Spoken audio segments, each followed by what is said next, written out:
Okay, so let us start.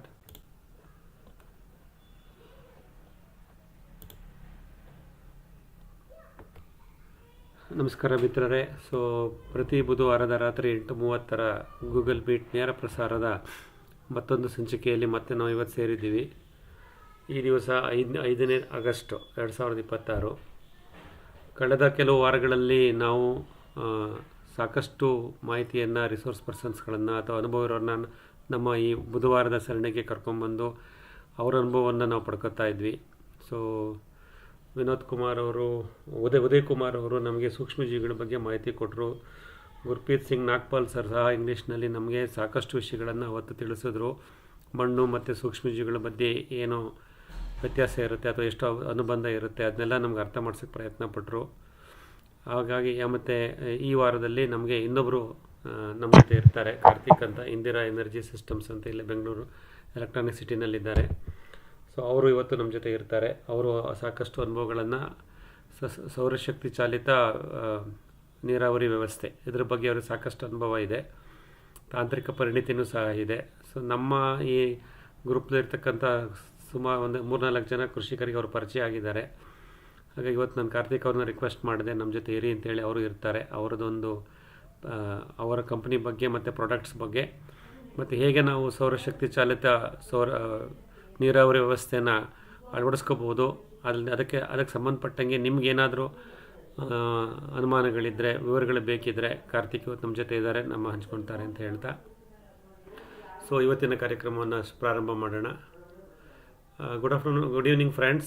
Welcome to our Wednesday's weekly webinar. Today 5th August 2026. As you know, every week at the same time, Wednesday at 8:30 p.m. we will all join together live on this Google Meet platform with the objective of natural farming way ahead. We are discovering the what next in our farm practices. As all of us getting aligned to the principles of natural farming practices, there is so much to learn, so much to understand, so much to implement, and much of it has to be shared also for our mutual growth. So that being the objective, we are consistently meeting on this Wednesday 8:30 p.m. regularly since almost 60 plus weeks.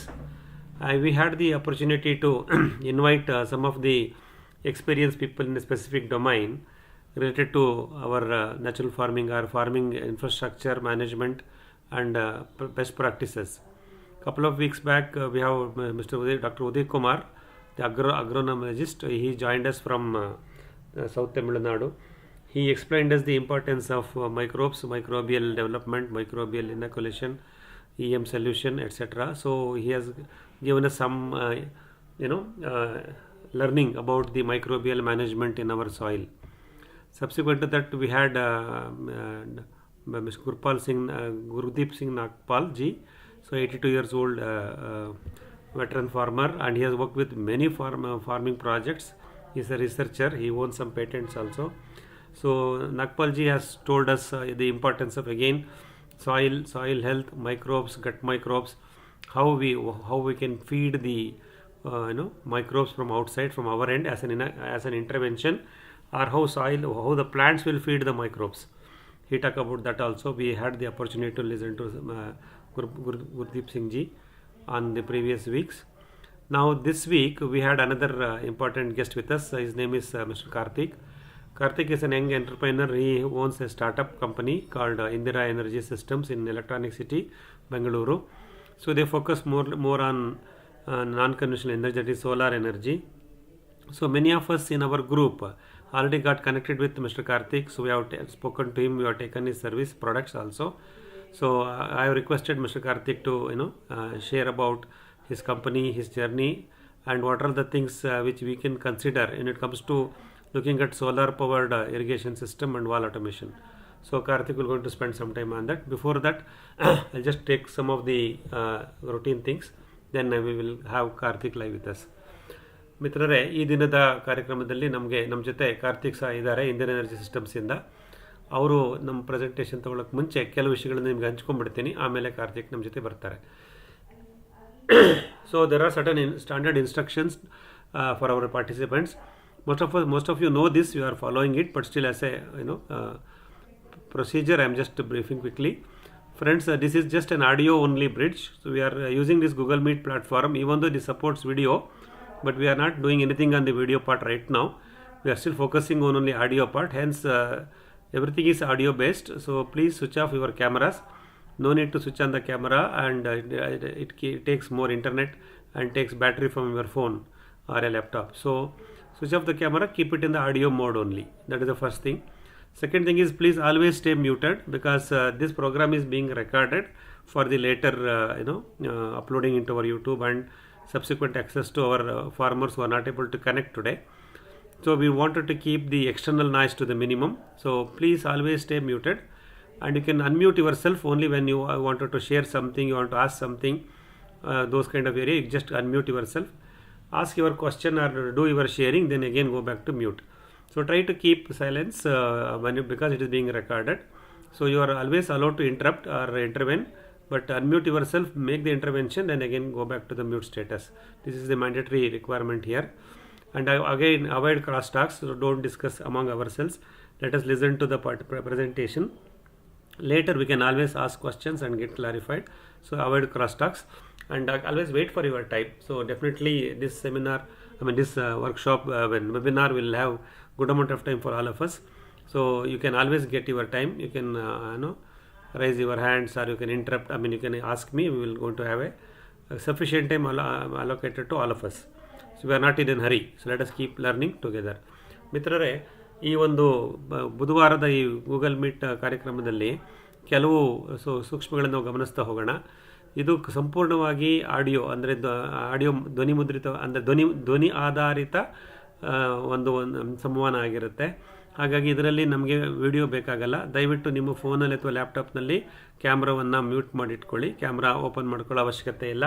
Camera open ಮಾಡಿಟ್ಕೊಂಡ್ರೆ ಸುಮ್ಮನೆ ನಿಮ್ಮದು battery discharge ಆಗುತ್ತೆ, internet bandwidth ಜಾಸ್ತಿ ಖರ್ಚಾಗುತ್ತೆ. ನಾವು ಇದರಲ್ಲಿ ಧ್ವನಿ ಮುಖಾಂತರ ಮಾತ್ರ ನೋಡ್ತಾ ಇದ್ದೀವಿ. ವಿಡಿಯೋ ಪ್ರೆಸೆಂಟೇಷನ್ಸು ಯಾವುದನ್ನು ನಾವು ಸದ್ಯಕ್ಕೆ ಮಾಡ್ತಾ ಇಲ್ಲ. ಆಮೇಲೆ ಇದರಲ್ಲಿ ನಾವು ಆದಷ್ಟು ಸೈಲೆನ್ಸ್ನ ಕಾಪಾಡಬೇಕಾಗತ್ತೆ. ಯಾಕೆಂದರೆ ಕಂಪ್ಲೀಟ್ ವೆಬಿನಾರು ರೆಕಾರ್ಡ್ ಆಗ್ತಾ ಇರುತ್ತೆ. ರೆಕಾರ್ಡ್ ಆಗಿದ್ದನ್ನು ನೆಕ್ಸ್ಟ್ ನಾವು ಯೂಟ್ಯೂಬ್ನಲ್ಲಿ ಅಪ್ಲೋಡ್ ಮಾಡ್ತೀವಿ, ಸಾಕಷ್ಟು ಜನಕ್ಕೆ ತಲುಪುತ್ತೆ. ಹಾಗಾಗಿ ಈ ಥರ ಕ್ರಾಸ್ ಟಾಕ್ಗಳು ಬರೋದು ಬೇಡ. ದಯವಿಟ್ಟು ಯಾರು ಕನೆಕ್ಟ್ ಆಗ್ತಿರೋ ಅವರು ಮ್ಯೂಟ್ ಆಗಿರಿ. ಸೊ ನಿಮ್ಮ ಸಮಯ ಬಂದಾಗ ನೀವು ಪ್ರಶ್ನೆ ಕೇಳಬೇಕಾದ್ರೆ ಅಥವಾ ಏನಾರು ಒಂದು ಸಂದೇಹಗಳನ್ನು ವ್ಯಕ್ತಪಡಿಸಬೇಕಾದಾಗ ಅನ್ಮ್ಯೂಟ್ ಮಾಡಿಕೊಂಡು ನಿಮ್ಮ ಸಂದೇಹಗಳನ್ನು, ಪ್ರಶ್ನೆಗಳನ್ನು ಕೇಳಿ ಅನುಭವನ ಹಂಚ್ಕೊಳ್ಳಿ, ಮತ್ತೆ ಮ್ಯೂಟ್ ಮಾಡ್ಕೊಳ್ಳಿ ಅಂತ ಹೇಳ್ತಾ, ಸೊ ನಾನು ಯಾರನ್ನೂ ಇಲ್ಲಿ ಅಡ್ಮಿನಿಸ್ಟ್ರೇಷನ್ ಕಡೆಯಿಂದ ಮ್ಯೂಟ್ ಮಾಡೋಕ್ಕೆ ಹೋಗಲ್ಲ. ನೀವೇ ಮ್ಯೂಟ್ ಆಗಿರಿ. ನಿಮ್ಮ ಸರದಿ ಬಂದಾಗ ಅಥವಾ ನಿಮ್ಮ ಅಭಿಪ್ರಾಯ ತಿಳಿಸುವಾಗ ಅನ್ಮ್ಯೂಟ್ ಆಗಿ, ಮತ್ತು ನಿಮ್ಮ ಪ್ರಶ್ನೆ ಕೇಳಿದ ತಕ್ಷಣ ಮತ್ತೆ ಮ್ಯೂಟ್ಗೆ ಹೋಗ್ಬಿಡ್ರಿ. ಯಾಕೆಂದರೆ ಆದಷ್ಟು ಸರೌಂಡಿಂಗ್ ನಾಯ್ಸ್ ಇರೋದು ಬೇಡ ಅನ್ನೋದು ಒಂದು ರಿಕ್ವೈರ್ಮೆಂಟು. ಹಾಗಾಗಿ ಆಮೇಲೆ ನಮ್ಮಲ್ಲೇ ನಾವು ಮಧ್ಯದಲ್ಲಿ ಮಾತಾಡ್ಕೊಳ್ಳೋದು ಬೇಡ. ಯಾರೋ ಪ್ರೆಸೆಂಟ್ ಮಾಡ್ತಿದ್ರೆ ಸೂಕ್ಷ್ಮವಾಗಿ ಕೇಳಿಸ್ಕೊಳ್ಳೋಣ, ಮತ್ತು ಅವ್ರಿಗೇನು ಪ್ರಶ್ನೆಗಳು ಬೇಕೋ ಕೇಳೋಣ.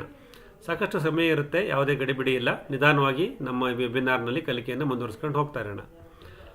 Friends, as we keep growing week after week, there are many network farmers being connected to us. So it is a time to welcome the new connects, new farmers who are connected to our platform. So please, anybody who's connected new to this Wednesday webinar, make a quick introduction.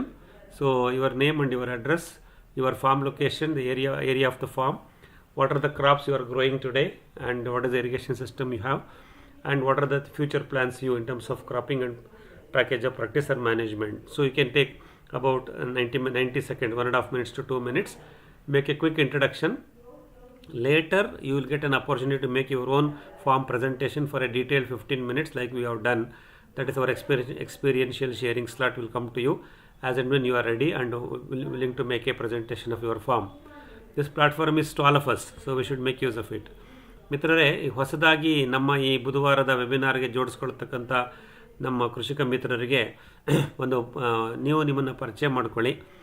ಇದು ಕಡಿಮೆ ಅವಧಿಯಲ್ಲಿ ಒಂದು 2 ನಿಮಿಷದೊಳಗಡೆ ನಿಮ್ಮ ಪರಿಚಯ ಮಾಡ್ಕೊಂಬಿಡಿ. ನಿಮ್ಮ ಹೆಸರು, ವಿಳಾಸ, ನಿಮ್ಮ ಕೃಷಿ ಭೂಮಿ ಎಲ್ಲಿದೆ, ಎಷ್ಟು ಎಕರೆ ಕೃಷಿ ಭೂಮಿ ಇದೆ, ಏನು ಬೆಳೆ ಮಾಡ್ತಾ ಇದ್ದೀರಾ, ನೀರಾವರಿ ಮೂಲ, ನೀರಾವರಿ ವ್ಯವಸ್ಥೆ ಏನು ಮಾಡ್ಕೊಂಡಿದ್ದೀರಾ, ಆಮೇಲೆ ಏನು ಬೆಳೆ ಪದ್ಧತಿಗಳಿದೆ, ಮುಂದೆ ಏನು ಬೆಳೆ ಪದ್ಧತಿಗಳನ್ನು ಮಾಡಬೇಕು ಅಂತಿದ್ದೀರಾ, ಮತ್ತು ಹೇಗೆ ನೀವು ನಿರ್ವಹಣೆ ಮಾಡ್ತಿದ್ದೀರಾ, ಒಳಸರಿಗಳನ್ನಾಗ್ಬೋದು, ಮತ್ತು ನಿಮ್ಮ ಸಸ್ಯ ಸಂರಕ್ಷಣೆಗಳಾಗ್ಬೋದು, ಕಟಾವು ಮತ್ತು ಮೌಲ್ಯವರ್ಧನೆ ಆಗ್ಬೋದು. ನೀವೇನು ಮಾಡ್ತಿದ್ದೀರೋ ನಿಮ್ಮ ಕೃಷಿ ಭೂಮಿನಲ್ಲಿ ಅದನ್ನು ಸ್ವಲ್ಪ ಚೊಕ್ಕದಾಗಿ ಹೇಳಿಬಿಡ್ರಿ. ಇದು 1.5 ನಿಮಿಷದಿಂದ 2 ನಿಮಿಷ ತನಕ ಒಬ್ಬೊಬ್ಬರಿಗೆ ಅವಕಾಶ ಇರುತ್ತೆ. ನಂತರ ಯಾರಿಗೆ ಅವರ ತೋಟದ ಬಗ್ಗೆ, ಅವರ ಕೃಷಿ ಪಯಣದ ಬಗ್ಗೆ ವಿವರವಾಗಿ ತಿಳಿಸ್ಬೇಕು ಅನ್ನುವಂಥ ಆಸಕ್ತಿ ಇದೆಯೋ ಒಂದು ದಿವಸ ಮುಂಚೆ ನನಗೆ ಹೇಳಿ, ಒಂದು 15 ನಿಮಿಷ ನಿಮ್ಮದೇ ಪ್ರೆಸೆಂಟೇಷನ್ ಇರುತ್ತೆ. ಸೊ ಇದನ್ನು ನೀವು ಉಪಯೋಗಿಸ್ಕೊಂಡು ನಿಮ್ಮನ್ನು ಮತ್ತೆ ಮುಂದಿನ ಹಂತದಲ್ಲಿ ನೀವು ಪರಿಚಯ ಮಾಡ್ಕೊತಾ ಹೋಗ್ಬೋದು ಅಂತ ಹೇಳ್ತಾ, ಸೊ ಇವಾಗ ಹೊಸದಾಗಿ ನಮ್ಮ ಜೊತೆ ಜೋಡಿಸ್ಕೊಂಡಿರೋ ಕೃಷಿಕ ಮಿತ್ರರನ್ನ ಪರಿಚಯ ಮಾಡ್ಕೊಳ್ಳೋ ಸಮಯ.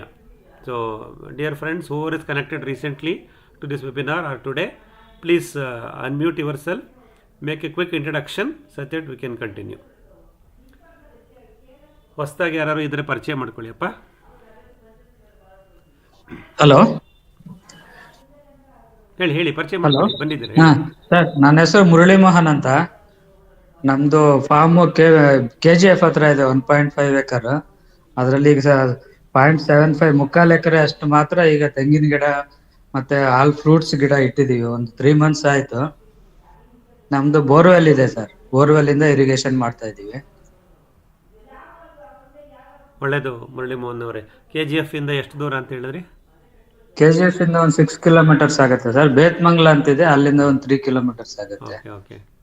ಸೊ ನೀವು ವಾರಾಂತ್ಯದ ಕೃಷಿಕರ? ಹೌದು ಸರ್, ಪ್ರತಿ ಶನಿವಾರ ಹೌದು, ವೀಕೆಂಡ್ ಫಾರ್ಮಿಂಗ್ ಮಾಡುತ್ತೆ. ನಾನು KPTCL ಅಲ್ಲಿ ಎಕ್ಸಿಕ್ಯೂಟಿವ್ ಇಂಜಿನಿಯರ್ ಆಗಿದ್ದೀನಿ. ಓಕೆ. ಒಳ್ಳೆಯದು ಮುರಳಿ ಮೋಹನ್ ಅವರೇ. ಸೊ ಇವತ್ತು ನಮ್ಮ ಜೊತೆ ಜೋಡಿಸ್ಕೊಂಡಿದ್ದಾರೆ, ಸಂತೋಷ. ಇದೇ ರೀತಿ ಪ್ರತಿ ವಾರ ನಮ್ಮ ಜೊತೆ ಇರಿ. ಸೊ ನಿಮ್ಮ ಅನುಭವವನ್ನು ಹೇಳ್ತಾ ಬನ್ನಿ. ಖಂಡಿತ sir. Okay, thank you Murali Mohan. ಹೇಳಿಯಪ್ಪ, ಇನ್ಯಾರಿದ್ದೀರಾ? ಹಾಂ, ಹಲೋ. ಹೊಸ್ದಾಗಿ ಯಾರಾದ್ರು ಕನೆಕ್ಟ್ ಆಗಿದ್ದರೆ ಪರಿಚಯ ಮಾಡ್ಕೊಳ್ಳಿ ಪ್ಲೀಸ್.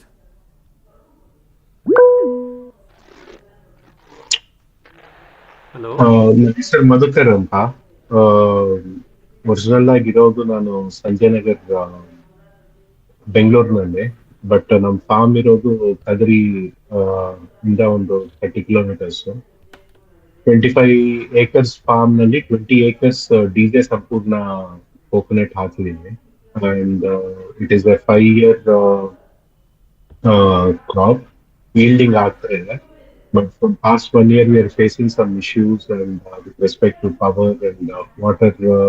ನೀರು ಸರಿಯಾಗಿ ಆಗ್ತಾ ಇಲ್ಲ. ಡ್ರಿಪ್ ಇರಿಗೇಷನ್ ಯೂಸ್ ಮಾಡ್ತಾ ಇದೀವಿ, ಬಟ್ ಸರಿಯಾಗಿ ಆಗ್ತಾ ಇಲ್ಲ.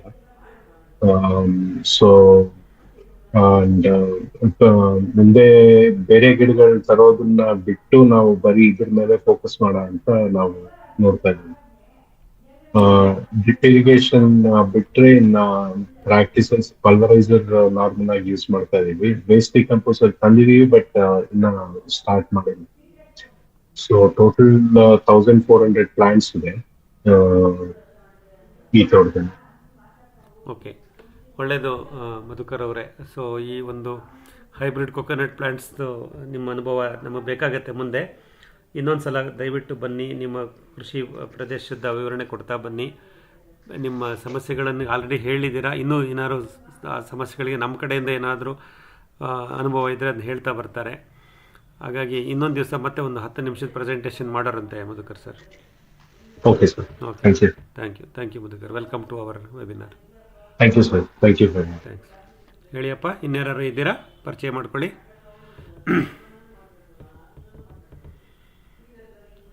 ಹಲೋ. ಓಕೆ, ಸೊ ಮುಂದುವರಿಸ್ತಾ ಹೋಗೋಣ, ಬರ್ತಿರ್ತೀರಾ. ಸೊ ಮುಂದೆ ನೀವು ಪ್ರಶ್ನೆ ಕೇಳೋಗ್ಬೇಕಾದ್ರೂ ನೀವು ಪರಿಚಯ ಮಾಡಿಕೊಂಡು ಪ್ರಶ್ನೆ ಕೇಳಿ, ಅಥವಾ ಅನುಮಾನಗಳನ್ನು ವ್ಯಕ್ತಪಡಿಸುವಾಗಲೂ ಪರಿಚಯ ಮಾಡ್ಕೊಳ್ಳಿ ಅಂತ ಹೇಳ್ತಾ, ಸೊ ಮುಂದಿನ ಲೆವೆಲ್ಗೆ ಹೊರಟೋಗೋಣ ಮಿತ್ರರೇ. ಸೊ ನಾನು ಆಲ್ರೆಡಿ ಹೇಳಿದಾಗೆ ಈ ಬುಧವಾರದ ವೆಬಿನಾರು ಆಲ್ಮೋಸ್ಟ್ 60-65 ಎಪಿಸೋಡ್ ಆಗೋಯ್ತು. ಜೂನ್ 12, 2025 ಅವತ್ತು ಮೊದಲನೇ ಬುಧವಾರ ನಾವು ಪ್ರಾರಂಭ ಮಾಡಿದ್ದು. ಅಲ್ಲಿಂದ ಸತತವಾಗಿ ಒಂದು ಬುಧವಾರನ ಮಿಸ್ ಮಾಡ್ಕೊಳ್ಳೋದಂಗೆ ನಾವು ಈ ವೆಬಿನಾರ್ನ ಮಾಡ್ತಾ ಇದ್ವಿ. ನಮ್ಮ ಜೊತೆ ಸಾಕಷ್ಟು ಕೃಷಿಕ ಮಿತ್ರರು ಜೋಡಿಸ್ಕೊತಾ ಇದ್ದೀರಾ. ನೀವುಗಳು ಸಹ ನಮ್ಮ ಥರನೇ ರಾಸಾಯನಿಕಗಳನ್ನು ಬಳಸದೆ ಸಾವಯವ ಅಥವಾ ನೈಸರ್ಗಿಕ ಕೃಷಿ ಮಾಡಬೇಕು ಅನ್ನೋ ಹಂಬಲದಿಂದನೇ ನಾವೆಲ್ಲ ಮುಂದುವರಿತಾ ಇದ್ದೀವಿ. ಈ ಕಳೆದ ಹಲವಷ್ಟು ಸಂಚಿಕೆಗಳಲ್ಲಿ ನಾವು ಇದನ್ನು ಮಾತಾಡ್ತಿರ್ತೀವಿ, ವಿಷಯಗಳನ್ನು ಮನದಟ್ಟು ಮಾಡ್ಕೋತಿರ್ತೀವಿ, ಶೇರ್ ಮಾಡ್ಕೋತಿರ್ತೀವಿ. ಆದರೆ ಎಲ್ಲೋ ಒಂದು ಕಡೆ ಇದು ಕಂಪ್ಲೀಟ್ ಆನ್ಲೈನ್ ಪ್ಲಾಟ್ಫಾರ್ಮ್ ಆಗಿದ್ದರಿಂದ, ಗೂಗಲ್ ಮೀಟ್ ಆನ್ಲೈನ್ ಪ್ಲಾಟ್ಫಾರ್ಮ್ ಆಗಿದ್ದರಿಂದ ನಾವು ವೈಯಕ್ತಿಕವಾಗಿ ನಮ್ಮ ಭೇಟಿ ಮಾಡ್ಕೋಬೋದಾದಂಥ ಒಂದು ಅವಕಾಶಗಳನ್ನು ಸೃಷ್ಟಿ ಮಾಡೋಕ್ಕೆ ಯೋಚನೆ ಮಾಡ್ತಾ ಇದ್ವಿ. ನಿಮಗೆ ಗೊತ್ತಿರೋಂಗೆ ಕಳೆದ ವರ್ಷದಲ್ಲಿ ನಾವು ಒಂದು 3-4 ಸತಿ ವೀಕ್ಷಕರ ದಿನ ಅಂತೇಳಿ, ತೋಟದ ಭೇಟಿ ಅಂತ ಹೇಳಿ ಒಂದಿಷ್ಟು ಮಾಡೋಕ್ಕೆ ಪ್ರಯತ್ನ ಮಾಡಿದ್ವಿ ಪ್ರಾರಂಭದ ದಿನಗಳಲ್ಲಿ. ಸಾಕಷ್ಟು ಜನ ನೀವು ಅಲ್ಲಿ ನಮ್ಮ ತೋಟಕ್ಕೆ ಬಂದಿದ್ರಿ, ನಾವು ಅಲ್ಲಿ ಪರ್ಸ್ನಲಾಗಿ ಒಂದಿನ ಜೊತೆಲಿ ಕಳೆದಿದ್ವಿ. ಕಳೆದ ತಿಂಗಳು ಜುಲೈ 24, 25 ಶುಕ್ರವಾರ, ಶನಿವಾರ ನಾವು 2 ದಿನದ ಕಾರ್ಯಾಗಾರ ಸಮೇತ ನಮ್ಮ ದೊಡ್ಡಬಳ್ಳಾಪುರ ತಾಲೂಕು ಸಾಸ್ಲು ಹೋಬಳಿ MS ಫಾರ್ಮ್ನಲ್ಲಿ ಮಾಡಿದ್ವಿ. ಅಲ್ಲೂ ಸಾಕಷ್ಟು ನಮ್ಮ ಈ ಬುಧವಾರದ ನೆಟ್ವರ್ಕ್ ಫಾರ್ಮರ್ಸ್, ಕೃಷಿಕ ಮಿತ್ರರು ನೀವು ಅಲ್ಲಿ ಬಂದಿದ್ರಿ. ಅದು ಈ ರೀತಿ ನಾವು ಆದಷ್ಟು ಅವಕಾಶಗಳನ್ನು ಸೃಷ್ಟಿ ಮಾಡ್ಕೊಳ್ಳೋಣ, ಪರಸ್ಪರ ಒಬ್ಬರನ್ನೊಬ್ಬರನ್ನ ಭೇಟಿ ಮಾಡೋಣ, ನಮ್ಮ ಒಂದು ನೆಟ್ವರ್ಕ್ ಸ್ಟ್ರಾಂಗಾಗಿ ಬೆಳೆಯುತ್ತೆ, ನಮ್ಮ ಪರಿಚಯ ಮುಂದಿನ ಹಂತಕ್ಕೆ ಹೋಗುತ್ತೆ ಅನ್ನೋ ಉದ್ದೇಶದಿಂದ ಮಾಡ್ತಾಯಿದ್ದೀವಿ.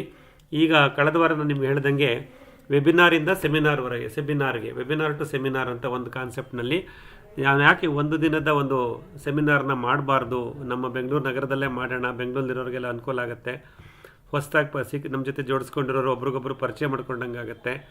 ಆಮೇಲೆ ಕೆಲವು ವಿಷಯಗಳನ್ನು ನಾವು ಈ ಆನ್ಲೈನ್ ಪ್ಲ್ಯಾಟ್ಫಾರ್ಮಲ್ಲಿ ಕೇಳುವಾಗ ನಮಗೆ ಕೆಲವು ಸಂಕೋಚ ಅಥವಾ ಸಂದೇಹಗಳು ಹಂಗೆ ಉಳ್ಕೊಂಬಿಡ್ತವೆ. ಆದರೆ ಈ ಒಂದು ಸೆಮಿನಾರ್ ಅಂತ ಮಾಡಿದಾಗ ಏನು ಮಾಡ್ತೀವಿ, ನಾವು ಬೆಳಗಿನ ಮಧ್ಯಾಹ್ನ ಸಂಜೆ ತನಕ ಜೊತೆಲೇ ಇರ್ತೀವಿ. ಹಾಗಾಗಿ ನಮ್ಮ ಅನುಮಾನಗಳನ್ನು ವ್ಯಕ್ತಪಡಿಸಲಿಕ್ಕೆ ಅಥವಾ ಇನ್ನೊಬ್ಬರ ಅನುಭವವನ್ನು ಕೇಳಿ ತಿಳ್ಕೊಳ್ಳೋಕ್ಕೆ ಈ ಸೆಮಿನಾರ್ ಭಾಳ ಉಪಯೋಗ ಆಗುತ್ತೆ ಅನ್ನೋ ಉದ್ದೇಶದಿಂದ ಈ ಸೆಮಿನಾರ್ನ ಪ್ರಾರಂಭ ಮಾಡೋಣ ಅಂತ ಅಂದ್ಕೊಂಡಿದ್ದೀವಿ. ಸೊ ಈ ಸೆಮಿನಾರ್ನ ಉದ್ದೇಶ ನಾನು ಆಲ್ರೆಡಿ ಕಳೆದ ವಾರ ಹೇಳಿದ್ದೀನಿ. ಹಾಗಾಗಿ ನಾವು ಆನ್ಲೈನಿಂದ ಪರ್ಸನಲ್ಗೆ, ಇದೇನು ಗೂಗಲ್ ಮೀಟ್ ಆನ್ಲೈನಲ್ಲಿದ್ದೀವಿ, ಇಲ್ಲಿಂದ ನಾವು ಪರ್ಸ್ನಲ್ ಡಿಸ್ಕಷನ್ಗೆ, ಪರ್ಸ್ನಲ್ ಮೀಟಿಂಗಿಗೆ, ಪರ್ಸ್ನಲ್ ಇಂಟ್ರಾಕ್ಷನ್ಗೆ ವೈಯಕ್ತಿಕವಾಗಿ ನಮ್ಮನ್ನು ನಾವು ಪರಿಚಯ ಮಾಡ್ಕೊತಾ ಹೋಗೋಣ. ಅಲ್ಲಿ ಸಾಕಷ್ಟು ವಿಷಯಗಳನ್ನು ನಾವು ಕಲಿತಾ ಹೋಗೋಣ, ನಮ್ಮ ಅನುಭವಗಳನ್ನು ಹಂಚ್ಕೊತಾ ಹೋಗೋಣ ಅಂತ ಹೇಳ್ತಾ ಈ ಒಂದು ಸೆಮಿನಾರ್ನ ಕಾನ್ಸೆಪ್ಟ್ನ ಇಂಟ್ರಡ್ಯೂಸ್ ಮಾಡೋಣ ಅಂತ ಅಂದ್ಕೊಂಡಿದ್ದೀವಿ. ಅದಕ್ಕೆ ಸಂಬಂಧಪಟ್ಟಂಗೆ ಮೊದಲನೇ ಸೆಮಿನಾರು ಈ ಶನಿವಾರ ಆಗಸ್ಟ್ 8, 2026 ಎರಡನೇ ಶನಿವಾರ ಅಥವಾ ಈಗ ನಾಳೆ ಬರ್ತಕ್ಕಂಥ ಶನಿವಾರದಲ್ಲಿ ನಮ್ಮ ಮೊದಲನೇ ಸೆಮಿನಾರನ್ನು ನಾವು ಹೋಟೆಲ್ ಗ್ರೀನ್ ಪಾತ್ ರೆಸ್ಟೋರೆಂಟ್, ಸಂಪಿಗೆ ರೋಡ್, ಮಲ್ಲೇಶ್ವರಂ, ಇಲ್ಲಿ ಆ ಜಾಗನ ಐಡೆಂಟಿಫೈ ಮಾಡಿದ್ದೀವಿ. ಸೊ ಅದನ್ನು ನಮ್ಮ ಮೊದಲನೇ ಸೆಮಿನಾರನ್ನು ಈ ಗ್ರೀನ್ ಪಾತ್ ಆರ್ಗ್ಯಾನಿಕ್ ರೆಸ್ಟೋರೆಂಟ್ ಅಂತ ಇದೆ. ನಿಮಗೆ ಮಲ್ಲೇಶ್ವರಂನ ಈ ಭಾಗ ಪರಿಚಯ ಇದ್ದರೆ, ನಾವು ಮೆಜೆಸ್ಟಿಕ್ ಕಡೆಯಿಂದ ಬರ್ತಾ ಅಲ್ಲಿ ಸಂಪಿಗೆ ರೋಡ್ ಸ್ಟಾರ್ಟ್ ಆಗಬೇಕಾದ್ರೆ ಮಂತ್ರಿ ಮಾಲ್ ಅಥವಾ ಮಂತ್ರಿ ಸ್ಕ್ವೇರ್ ಅಂತೀವಿ, ಅದು ಎದುರುಗಡೆನಲ್ಲೇ ಇದೆ. ಅಥವಾ Rajiv Gandhi statue bus stand ಇದೆ, BMTC, ಅದರ ಎದುರುಗಡೆನೂ ಇದಿದೆ, ಗ್ರೀನ್ ಪಾತ್ ಆರ್ಗ್ಯಾನಿಕ್ ರೆಸ್ಟೋರೆಂಟ್ ಅಂತ ಇದೆ. ಸೊ ಇಲ್ಲಿ ನಮಗೆ ಅವಕಾಶಗಳಿದೆ. ಸೊ ಈ ಶನಿವಾರ ಒಂದು ದಿನದ ಕಾರ್ಯಕ್ರಮವನ್ನು ನಾವು ಅಲ್ಲಿ ಆಯೋಜಿಸಿದ್ದೀವಿ. ಆದಷ್ಟು ನಿಮಗೆಲ್ರಿಗೂ ಇದ್ರ ಬಗ್ಗೆ ನಾವು ಹೋದ ವಾರ ಮಾಹಿತಿ ಕೊಟ್ಟಿದ್ದೆ, ಅಂದರೆ ಲೊಕೇಶನ್ ಹೇಳೋಕ್ಕಾಗಿರಲಿಲ್ಲ. ಸೊ ಈ ಲೊಕೇಶನಲ್ಲಿ ನಾವು ಇರ್ತೀವಿ. ಸೊ ಯಾರಿಗೆ ಸಾಧ್ಯವಾಗುತ್ತೋ, ಯಾರು ಆ ಶನಿವಾರ ದಿವಸ ನೀವು ಸಮಯ ಅವಕಾಶ ಮಾಡ್ಕೊಳ್ಳೋಕ್ಕಾಗತ್ತೋ ದಯವಿಟ್ಟು ನಮ್ಮ ಜೊತೆ ಜೋಡಿಸ್ಕೊಳ್ಳಿ, ಬನ್ನಿ, ವೈಯಕ್ತಿಕವಾಗಿ ಭೇಟಿ ಮಾಡೋಣ, ಪರ್ಸ್ನಲಾಗಿ ಪರಿಚಯ ಮಾಡ್ಕೊಳ್ಳೋಣ ಅಂತ ಹೇಳ್ತಾ, ಅದಕ್ಕೆ ಸಂಬಂಧಪಟ್ಟಂಗೆ ನೋಡಿ ಒಂದು ರಿಜಿಸ್ಟ್ರೇಷನ್ ಲಿಂಕ್ ಇಲ್ಲಿದೆ. ಈ ಲಿಂಕನ್ನು ಪ್ರೆಸ್ ಮಾಡಿ ನೀವು ಅದು ರಿಜಿಸ್ಟ್ರೇಷನ್ ಮಾಡ್ಕೋಬೋದು. ಇಲ್ಲಾಂದ್ರೆ ನನಗೆ ಫೋನ್ ಮಾಡಿ ಅಥವಾ ವಾಟ್ಸಪ್ ಮಾಡಿ ಹೇಳಿ, ಖಂಡಿತ ಬನ್ನಿ. ಸೊ ಈ ಶನಿವಾರ ಬೆಳಗಿನ ಸಂಜೆ ತನಕ ಜೊತೆಯಲ್ಲಿರೋಣ. ಇದು ನಮ್ಮ ಮೊದಲನೇ ಸೆಮಿನಾರ್ ಆಗುತ್ತೆ ಪರಸ್ಪರ ಭೇಟಿಗೋಸ್ಕರ. ಇದು ಗ್ರೀನ್ ಪಾತ್ ರೆಸ್ಟೋರೆಂಟ್ ಅಂತ, ಇದು ಮಲ್ಲೇಶ್ವರಂ ಸಂಪಿಗೆ ರೋಡಲ್ಲಿ ಬಿಗಿನಿಂಗಲ್ಲಿ ಇದೆ ಅಂತ ಆಲ್ರೆಡಿ ನಿಮ್ಗೆ ಹೇಳಿದ್ದೀನಿ. ಸೊ ಇದನ್ನು ಒಳ್ಳೆ ಆಡಿಟೋರಿಯಂ ನಮಗಲ್ಲಿ ಸಿಕ್ಕಿದೆ. ಸೊ ಅದನ್ನು ಸ್ವಲ್ಪ ಆಡಿಟೋರಿಯಂ ಬಗ್ಗೆ ಒಂಚೂರು ಹೇಳಿಬಿಡ್ತೀನಿ.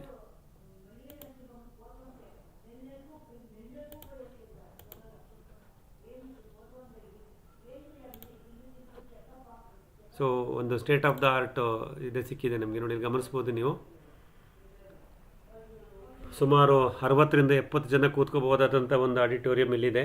ಇಲ್ಲಿ ಎಲ್ಲ ಸಜ್ಜತೆಗಳಿದೆ, ವೈಟ್ ಬೋರ್ಡ್ ಇದೆ, ಪ್ರೊಜೆಕ್ಟರ್ಸ್ ಇದೆ, ಸೌಂಡ್ ಸಿಸ್ಟಮ್ ಇದೆ, ಒಂದು ಒಳ್ಳೆ ಪ್ಲ್ಯಾಟ್ಫಾರ್ಮ್ ಇದೆ, ಮತ್ತು ಸೀಟಿಂಗ್ ಅರೇಂಜ್ಮೆಂಟ್ಸು ಒಂದು 60ರಿಂದ 70 ಜನ ಕೂತ್ಕೊಳ್ಳುವಂಥ ಒಂದು ಸೀಟಿಂಗ್ ಅರೇಂಜ್ಮೆಂಟ್ ಇದೆ. ಮತ್ತು ಇಲ್ಲೇ ಅಟ್ಯಾಚ್ ಆಗಿ ಅವ್ರದ್ದೇ ಒಂದು ರೆಸ್ಟೋರೆಂಟ್ ಇದೆ. ಅದರಲ್ಲಿ ಆದಷ್ಟು ಆರ್ಗ್ಯಾನಿಕ್ನ, ಅಂದರೆ ಅಡಲ್ಟ್ರೇಟೆಡ್ ಪ್ರಾಡಕ್ಟ್ನ ಯೂಸ್ ಮಾಡೋದಲ್ಲೇ ಆರ್ಗ್ಯಾನಿಕ್ ಪ್ರಾಡಕ್ಟ್ಸ್ನ ಜಾಸ್ತಿ ಯೂಸ್ ಮಾಡಿ ಅಲ್ಲಿ ಊಟವನ್ನು ಕೊಟ್ಟು ವ್ಯವಸ್ಥೆ ಮಾಡಿದ್ದಾರೆ. ಬಫೆಟ್ ಲಂಚ್ ಅಂತೀವಲ್ಲ, ಅದಕ್ಕೂ ನಾವು ಹೇಳಿದೆ ಅವತ್ತಿಗೆ. ಹಾಗಾಗಿ ಒಂದು ಉತ್ತಮವಾದ ಗುಣಮಟ್ಟದ ಮಧ್ಯಾಹ್ನದ ಭೋಜನ ಸಹ ನಮಗಲ್ಲಿದೆ. ಹಾಗಾಗಿ ಅದನ್ನು ನಾವು ಆರ್ಗ್ಯಾನಿಕ್ ಫುಡ್ಡನ್ನು ಅವತ್ತು ರುಚಿ ನೋಡ್ಬೋದು ನಮ್ಮ ಆರೋಗ್ಯ ರಕ್ಷಣೆಗೋಸ್ಕರ. ಮತ್ತು ಈ ಆಡಿಟೋರಿಯಂನಲ್ಲಿ ನಾವು ಜೊತೆಲಿರ್ಬೋದು ಒಂದು ದಿವಸ ಪೂರ್ತಿ ಅಂತ ಹೇಳ್ತಾ. ಸೊ ಇದು ಗ್ರೀನ್ ಪಾತ್ ಆಡಿಟೋರಿಯಮ್ದು ವಿವರಣೆ. Dear friends, the first seminar is scheduled at Green Path Organic Restaurant. This is on Sampigi Road, Malleshwaram, opposite to Mantri Square, Mantri Mall, or adjacent to BMTC Central Bus Stop. So this Green Path Organic Restaurant is meant for organic food production. Every Sunday morning that organic Sante will happen here. Farmers will come and join there, and buyers also will come there. So we get connected to the organizers there. So this Saturday morning 10 a.m. to 4 p.m. we have scheduled this one-day seminar. So this is the conference hall, which is a state-of-the-art auditorium, which has got an excellent sound system and the projector system and the excellent professional seating arrangement you can see here. Everything is there in this Green Path auditorium. Followed by there is a restaurant which mainly uses the organic food products for a buffet lunch. So that day we'll have a we'll have a buffet lunch also in that restaurant of Green Path. So this is an opportunity to spend one full day with us. So please, stay connected, and we're going to spend good amount of time and a lot of discussions on that day. So that's about the Green Path part.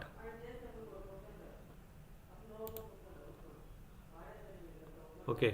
So then what is the agenda? The agenda is very simple. Our tagline is we need to discover the roots of natural farming. So there is a lot of practices about natural farming. We are simplifying this natural farming procedures, and we are trying to discover the roots, the scientific reasons behind every part of the natural farming management. So discover the roots of simplified natural farming. This is the title we given it to our that day seminar subject. So we're going to discuss that. ಮಿತ್ರರೇ, ಆ ಒಂದು ದಿನದ ಸೆಮಿನಾರ್ನಲ್ಲಿ ನೈಸರ್ಗಿಕ ಕೃಷಿಯ ಸರಳೀಕರಣಗೊಂಡಂಥ ಬೇರು ತಿಳಿಯ ಬನ್ನಿ ಅನ್ನೋ ಒಂದು ಟೈಟ್ಲ್ನಲ್ಲಿ ನಾವು ವರ್ಕ್ಶಾಪ್ ಸಮೇತ ಮಾಡ್ತೀವಿ. ಇದೇ ಟೈಟ್ಲಲ್ಲಿ ವರ್ಕ್ಶಾಪ್ ಮಾಡ್ತೀವಿ ನಮ್ಮ ತೋಟಗಳಲ್ಲಿ. ಅದೇ ಟೈಟ್ಲ್ನಲ್ಲಿ ನಾವು ನೈಸರ್ಗಿಕ ಕೃಷಿಯ ಮಜಲುಗಳನ್ನು ಬೇರು ಮಟ್ಟಕ್ಕೆ ಹೋಗಿ ತಿಳ್ಕೊಂಡು ವೈಜ್ಞಾನಿಕ ತಳಹದಿ ಮೇಲೆ ನಾವು ಅದನ್ನು ಕಲಿತಾ ಬಂದಾಗ ನಮ್ಗೆ ಯಾವುದೇ ಅನುಮಾನ ಇರಲ್ಲ ನಮ್ಮ ತೋಟಗಳನ್ನು, ನಮ್ಮ ಬೆಳೆಗಳನ್ನು ನಿರ್ವಹಣೆ ಮಾಡುವಾಗ. ಹಾಗಾಗಿ ಈ ಬೇರು ತಿಳಿಯ ಬನ್ನಿ ನೈಸರ್ಗಿಕ ಕೃಷಿಯ ಸಹಜ ಸರಳೀಕರಣಗೊಂಡಿದೆ, ಇದ್ರ ಬಗ್ಗೆನೇ ನಾವು ಮಾತಾಡ್ತಾ ಹೋಗೋಣ. ಸೊ ಅವತ್ತು ದಿವಸ ಪೂರ್ತಿ ನಮ್ಮ ಜೊತೆ ಇರ್ತೀವಿ. So the agenda for the meeting is very simple. I have listed about 5 to 6 main bullet points. Importantly, we start with landscaping, farm pond and rainwater harvesting structure, including tube well recharge. Very important things for the fresh farmers you just brought a farmland or you just inherited your ancestral farmland. First thing is to look at the landscaping, and then water storage, rainwater harvesting. As part of that is the farm pond and the tube well recharge if you have a tube well. Then the irrigation system is very important. So how do we design our irrigation system? What is more appropriate? So that also we will discuss, and what are the considerations while designing and installing our irrigation system. This also will spend good time on that. More differentiating factor between the chemical farming and the natural farming is the multi-layer multi-cropping. We wanted to make use of every square area in our farm with one or the other green plantation. So that's the design called multi-layer multi-cropping. We understand various options of multi-layer multi-cropping with a base as coconut or any other fruit plants, etc. So there are a couple of designs are there. So we discuss these designs also. Most of us are already implementing this, but freshers can even able to learn from these designs. Then how do we manage our farm practices? The natural farming is managed with a concept called 000 natural farming. So what is a 000 natural farming? What are the guidelines in this? What we should do, what we should not do? All the things are being explained in this framework. This is a farming framework. Then again we will also look at the science behind that framework called package of practice. We call it as 5 M's. So all the things I have discussed in the webinar, but we can again quickly recap in that day seminar also. Most importantly, we will go to discuss case studies. You can present your own case, or I'll discuss some of the case studies which I have come across, and you can give your real life examples of what are the challenges we are facing. We can use the whiteboard and have an open discussion. This is the takeaway from this. All of you, the participants of the seminar, will get an opportunity to come and share on the whiteboard. You can write, you can explain, you can ask doubts, etc. So collectively we will going to find out the solutions for our doubts. This is the key thing on our one day seminar. ಮಿತ್ರರೇ, ಆ ಒಂದು ದಿನದ ನಮ್ಮ ಏನು seminar ಮಾಡ್ತಿದ್ದೀವಿ green path restaurant ಸಂಪಿಗೆ road ಮಲ್ಲೇಶ್ವರಂನಲ್ಲಿ, ಅದನ್ನು ನಾವು 6 ಭಾಗಗಳಲ್ಲಿ ಡಿವೈಡ್ ಮಾಡಿದ್ದೀವಿ. ಏನೇನು ಕಲಿಬಹುದು ಅವತ್ತು ಅನ್ನೋಕ್ಕೆ ಮುಖ್ಯವಾಗಿ ಹೊಸದಾಗಿ ಕೃಷಿ ಪ್ರಾರಂಭ ಮಾಡುವಾಗ ಭೂವಿನ್ಯಾಸಗಳು, ಒಳರಚನೆಗಳು, ಒಳರಸ್ತೆಗಳು, ಮಳೆ ನೀರು ಕೊಯ್ಲು ರಚನೆಗಳು, ಕೃಷಿ ಹೊಂಡಗಳು ಮತ್ತು ಕೊಳವೆ ಬಾವಿಯ ಮರುಪೂರಣ ಎಲ್ಲವೂ ಬರುತ್ತೆ ಈ ಚಾಪ್ಟರ್ನಲ್ಲಿ. ಅದನ್ನು ನಾವು ಸೂಕ್ಷ್ಮ ಗಮನಿಸ್ತಾ ಹೋಗೋಣ. ಮತ್ತು ನೀರಾವರಿ ವ್ಯವಸ್ಥೆ ಬಹಳ ಮುಖ್ಯವಾಗುತ್ತೆ. ನಾವು ಯಾವ ರೀತಿ ನೀರಾವರಿ ವ್ಯವಸ್ಥೆ ಮಾಡ್ಕೋಬೇಕು, ಹನಿ ನೀರಾವರಿನ, ತುಂತುರು ನೀರಾವರಿನ, ಆದಮೇಲೆ ಎಷ್ಟು ಇರಬೇಕು, ನೇರವಾಗಿ ಕೊಳವೆ ಬಾವಿಯಿಂದ ಮಾಡಬೇಕಾ, ಓಪನ್ ಮೇಲಿದ್ರೆ ಹೇಗೆ ಮಾಡಬೇಕು, ಇವೆಲ್ಲವನ್ನು ನಾವು ನೋಡ್ತಾ ಹೋಗೋಣ.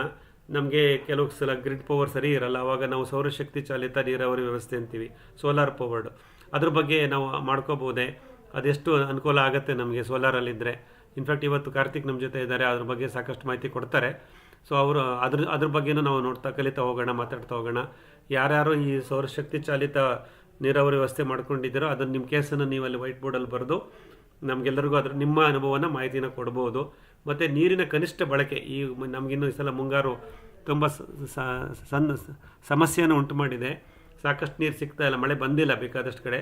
ಹಾಗಾಗಿ ಕನಿಷ್ಠ ನೀರನ್ನು ಹೇಗೆ ಸದ್ಬಳಕೆ ಮಾಡ್ಕೋಬೇಕು ಅದನ್ನು ಗಮನಿಸ್ತಾ ಬರೋಣ. ಆಮೇಲೆ ನೈಸರ್ಗಿಕ ಕೃಷಿಯಲ್ಲಿ ಮುಖ್ಯವಾಗಿ ಬಹುಬೆಳೆ ಬಹುಮಡಿ ಪದ್ಧತಿ ಅಂತ ಹೇಳ್ತೀವಿ. ನಮ್ಮ ಕೃಷಿ ಭೂಮಿಯ ಪ್ರತಿ ಚದುರದಲ್ಲೂ ಒಂದಲ್ಲ ಒಂದು ಸಸ್ಯಗಳನ್ನು ನಾವು ಜೋಡಿಸಿ ಮತ್ತು ವಾಣಿಜ್ಯ ಬೆಳೆಗಳು ಮತ್ತು ಮಣ್ಣಿಗೆ ಶಕ್ತಿ ತುಂಬತಕ್ಕಂಥ ಬೆಳೆಗಳನ್ನು ಮಾಡ್ತೀವಿ. ಆ ಜೋಡಣೆಗಳ ಬಗ್ಗೆ, ಆ ವಿನ್ಯಾಸಗಳ ಬಗ್ಗೆ ನಾವು ನೋಡ್ತಾ ಹೋಗೋಣ. ಸಂಗಾತಿ ಗಿಡ ಅಂದ್ರೆ ಏನು, ಹಸಿರು ಬಳೆ ಅಂದ್ರೆ ಏನು, ಹಸಿರು ಹೊದಿಕೆ ಬೆಳೆಗಳು ಅಂದ್ರೇನು, ಜೀವಂತ ಬೇಲಿ, ಅರಣ್ಯ ವೃಕ್ಷ, ಇವೆಲ್ಲವೂ ಕಾನ್ಸೆಪ್ಟ್ಸ್ ನಾವು ಆಲ್ರೆಡಿ ಮಾತಾಡ್ತಾ ಇರ್ತೀವಿ. ಇನ್ನೊಂದ್ಸಲ ಒಂದು 2-3 ಉದಾಹರಣೆ ತಗೊಂಡು ಇದನ್ನು ಮತ್ತೆ ಅರ್ಥ ಮಾಡ್ಕೊತಾ ಹೋಗೋಣ. ಮತ್ತು ನಿರ್ವಹಣೆ, ನಮ್ಮ ಕೃಷಿ ನಾವು ಹೇಗೆ ನಿರ್ವಹಣೆ ಮಾಡ್ತೀವಿ, ಅದಕ್ಕೆ ಯಾವ ರೀತಿ ತ್ಯಾಜ್ಯಗಳನ್ನು ನಿರ್ವಹಣೆ ಮಾಡ್ತೀವಿ, ಮತ್ತು 5 ಎಮ್ಗಳಂತ ಹೇಳ್ತೀನಿ: ಮಲ್ಚಿಂಗು, ಮಾಯಿಶ್ಚರು, ಮೆನ್ಯೂರು, ಮಿನರಲ್ಸು. ಇವೆಲ್ಲವನ್ನು ಹೇಗೆ ನಾವು ಪರಸ್ಪರ ಒಂದಕ್ಕೊಂದು ಜೋಡಿಸ್ಕೊತಾ ಹೋಗ್ತೀವಿ ನಿರ್ವಹಣೆ ಮಾಡಲಿಕ್ಕೆ. ಮತ್ತು ನಮ್ಮದು ಏನು ಹೊರಗಡೆಯಿಂದ ಏನು ತಂದಾಕ್ಬಾರ್ದು ಅನ್ನೋದು ನಮ್ಮದೊಂದು ಪ್ರಯತ್ನ ನಡೀತಾ ಇದೆ.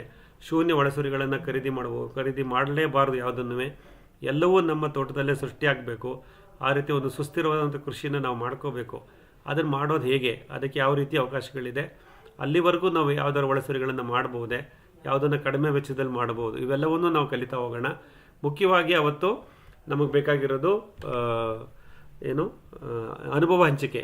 ಆದಷ್ಟು ವೈಟ್ ಬೋರ್ಡಲ್ಲಿ ನಾವು ಇದನ್ನು ಡಿಸ್ಕಸ್ ಮಾಡ್ತಾ ಹೋಗೋಣ. ಸಾಕಷ್ಟು ಮಾಹಿತಿಗಳು ನೀವು ಉಪಯೋಗಿಸ್ಕೊಳ್ಳಿ.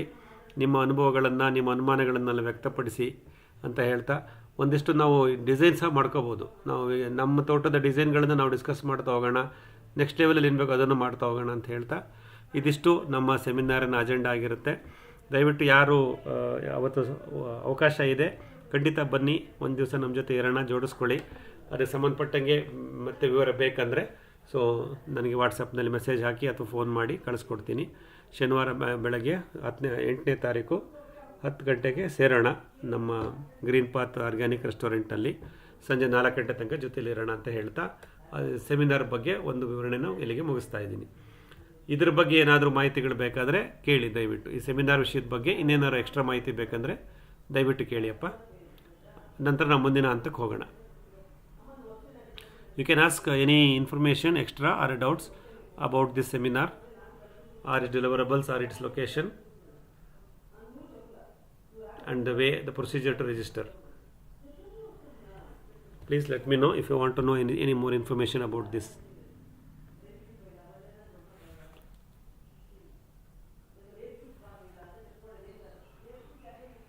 ಸರ್ ನಮಸ್ತೆ. ಯಾವತ್ತು ಸರ್ ಲಾಸ್ಟ್ ಡೇಟು ರಿಜಿಸ್ಟರ್ ಆಗೋಕ್ಕೆ? ಇದು ಶನಿವಾರ ಬೆಳಗ್ಗೆ ಶುರುವಾಗುತ್ತೆ. ನಾವು ಶುಕ್ರವಾರನೇ ಅವ್ರಿಗೆ ಹೇಳಬೇಕಾಗತ್ತೆ, ಅಂದರೆ ನಾಡಿದ್ದು ನಾವು ಎಷ್ಟು ಜನ ಬರ್ತಿದ್ದೀವಿ ಅಂತ. ಯಾಕೆಂದರೆ ಅವ್ರದ್ದು ಊಟದ ವ್ಯವಸ್ಥೆ ಎಲ್ಲ ಮಾಡ್ತಾರಲ್ಲ. ನೀವು ಶುಕ್ರವಾರ ಸಂಜೆ 5 ಗಂಟೆ ಒಳಗಡೆ ನಿಮ್ಮ ಖಚಿತತೆ ವ್ಯಕ್ತಪಡಿಸಿದ್ರೆ, ಕನ್ಫರ್ಮ್ ಮಾಡಿಬಿಟ್ರೆ, ನಾವು ಆರ್ಗನೈಸರ್ಗೆ ಹೇಳಲಿಕ್ಕೆ ಭಾಳ ಅನುಕೂಲ ಆಗುತ್ತೆ. Okay sir, thank you. Sir, Manju here sir. ಹೇಳಿಯಪ್ಪ. ಸೊ ಅಲ್ಲ, ಜಸ್ಟ್ ಕ್ಲಾರಿಫಿಕೇಶನ್. ಸೊ ಈ ಟಾಪಿಕ್ಸ್ನೆಲ್ಲ ವಿ ಹ್ಯಾವ್ ಹರ್ಡ್ ಇಟ್ ಅಲ್ವಾ? ಬೇಸಿಕಲಿ ಅಂದ್ರೆ ವರ್ಕ್ಶಾಪ್ ಅಲ್ಲಿ ಅಥವಾ ಈವನ್ ಥ್ರೂ ದಿಸ್ ವೆಬಿನಾರ್ಸ್ ಅಲ್ಲ. ಹೌದು. ಸೊ ಏನಾದ್ರೂ something new we are going to discuss, ಅಥವಾ it's going to be like the open agenda and like discuss based on like what participant is going to ask, ಆ ತರ ಏನಾದ್ರು design ಮಾಡ್ತಾ ಇದ್ದೀರಾ? ಅದೇ ಇದು ಸಿಲೆಬಸ್ ಬರ್ಕೊಂಡಿದೀವಿ ಅಷ್ಟೇ. ಮುಖ್ಯವಾಗಿ ನೀವು ಏನು ಕೇಳ್ತೀರೋ ಅದನ್ನೇ ವೈಟ್ ಬೋರ್ಡಲ್ಲೇ ಡಿಸ್ಕಷನ್ ಮಾಡ್ತಾ ಹೋಗೋಣ. ಈ ಸಂದರ್ಭದಲ್ಲಿ ನಿಮ್ಮಲ್ಲಿ ಕೆಲವು ಸಂದೇಹಗಳಿರ್ತವೆ, ಅಥವಾ ಈ ಕಾನ್ಸೆಪ್ಟ್ಗಳೇ ಕೆಲವರಿಗೆ ಸಂಪೂರ್ಣವಾಗಿ ಪ್ರಾಕ್ಟಿಕಲ್ ಪ್ರಯೋಗ ಮಾಡಲಿಕ್ಕೆ ಅಡಚಣೆಗಳಿರುತ್ತೆ. ಹಾಗಾಗಿ ಈ ಕಾನ್ಸೆಪ್ಟ್ನ ರೆಫರೆನ್ಸ್ ಆಗಿ ಇಟ್ಕೊಳ್ಳೋಣ. ಈ ಸಿಲೆಬಸ್ ಏನು ಹೇಳಿದೆ ಇದೊಂದು ರೆಫರೆನ್ಸ್ ಪಾಯಿಂಟ್ ಅಷ್ಟೇ. ಇದಕ್ಕೆ ಸಂಬಂಧಪಟ್ಟಂಗೆ ಕೆಲವರಿಗೆ ಇದು ರಿಪೀಟೆಡ್ ಆಗುತ್ತೆ ಅಂತ ನನಗೆ ಗೊತ್ತು. ಬಟ್ ಇದರಲ್ಲೂ ನಾವು ಮತ್ತೆ ಸೂಕ್ಷ್ಮವಾಗಿ ತಿಳ್ಕೊಳ್ಳೋದು ತುಂಬ ಇರುತ್ತೆ. ಅದನ್ನ ನೀವು ಫೀಲ್ಡ್ಗೆ ಇಳಿದ ಮೇಲೆ ನಿಮಗೆ ಗೊತ್ತಾಗ್ತಿರುತ್ತೆ, ಇದು ಈ ಥರ ಕೇಳಿದ್ವಲ್ಲ, ಇಲ್ಲಿ ಈ ಥರ ಆಗಿದೆಯಲ್ಲ ಅಂತ. ಹಾಗಾಗಿ ಅವೆಲ್ಲ ನಿಮ್ಮ ಅನುಭವಗಳನ್ನು ಹೇಳ್ತಾ ಹೋಗೋಣ. ಇದಿಷ್ಟೇ ವಿಷಯ ಅಲ್ಲ, ಯಾವುದೇ ವಿಷಯಗಳನ್ನು ರಾಸಾಯನಿಕ ರಹಿತ ಕೃಷಿಯ ಬಗ್ಗೆ ಏನೇ ವಿಷಯದ ನೀವು ಖಂಡಿತ ಅಲ್ಲಿ ಪ್ರಸ್ತಾಪ ಮಾಡಿ, ಪ್ರತಿಯೊಂದನ್ನು ನಾವು ವೈಟ್ ಬೋರ್ಡ್ನಲ್ಲಿ ಆ ಡೌಟ್ಗಳನ್ನು ಬರ್ಕೊಂಡು ನಾವು ಡಿಸ್ಕಸ್ ಮಾಡ್ತಾ ಹೋಗೋಣ. ಇದಿಷ್ಟಕ್ಕೆ ರಿಸ್ಟ್ರಿಕ್ಷನ್ ಆಗಲ್ಲ, ಇದೊಂದು ಫ್ರೇಮ್ವರ್ಕ್ ಅಂತ ಇಟ್ಕೊಳ್ಳೋಣ ಅಷ್ಟೇ.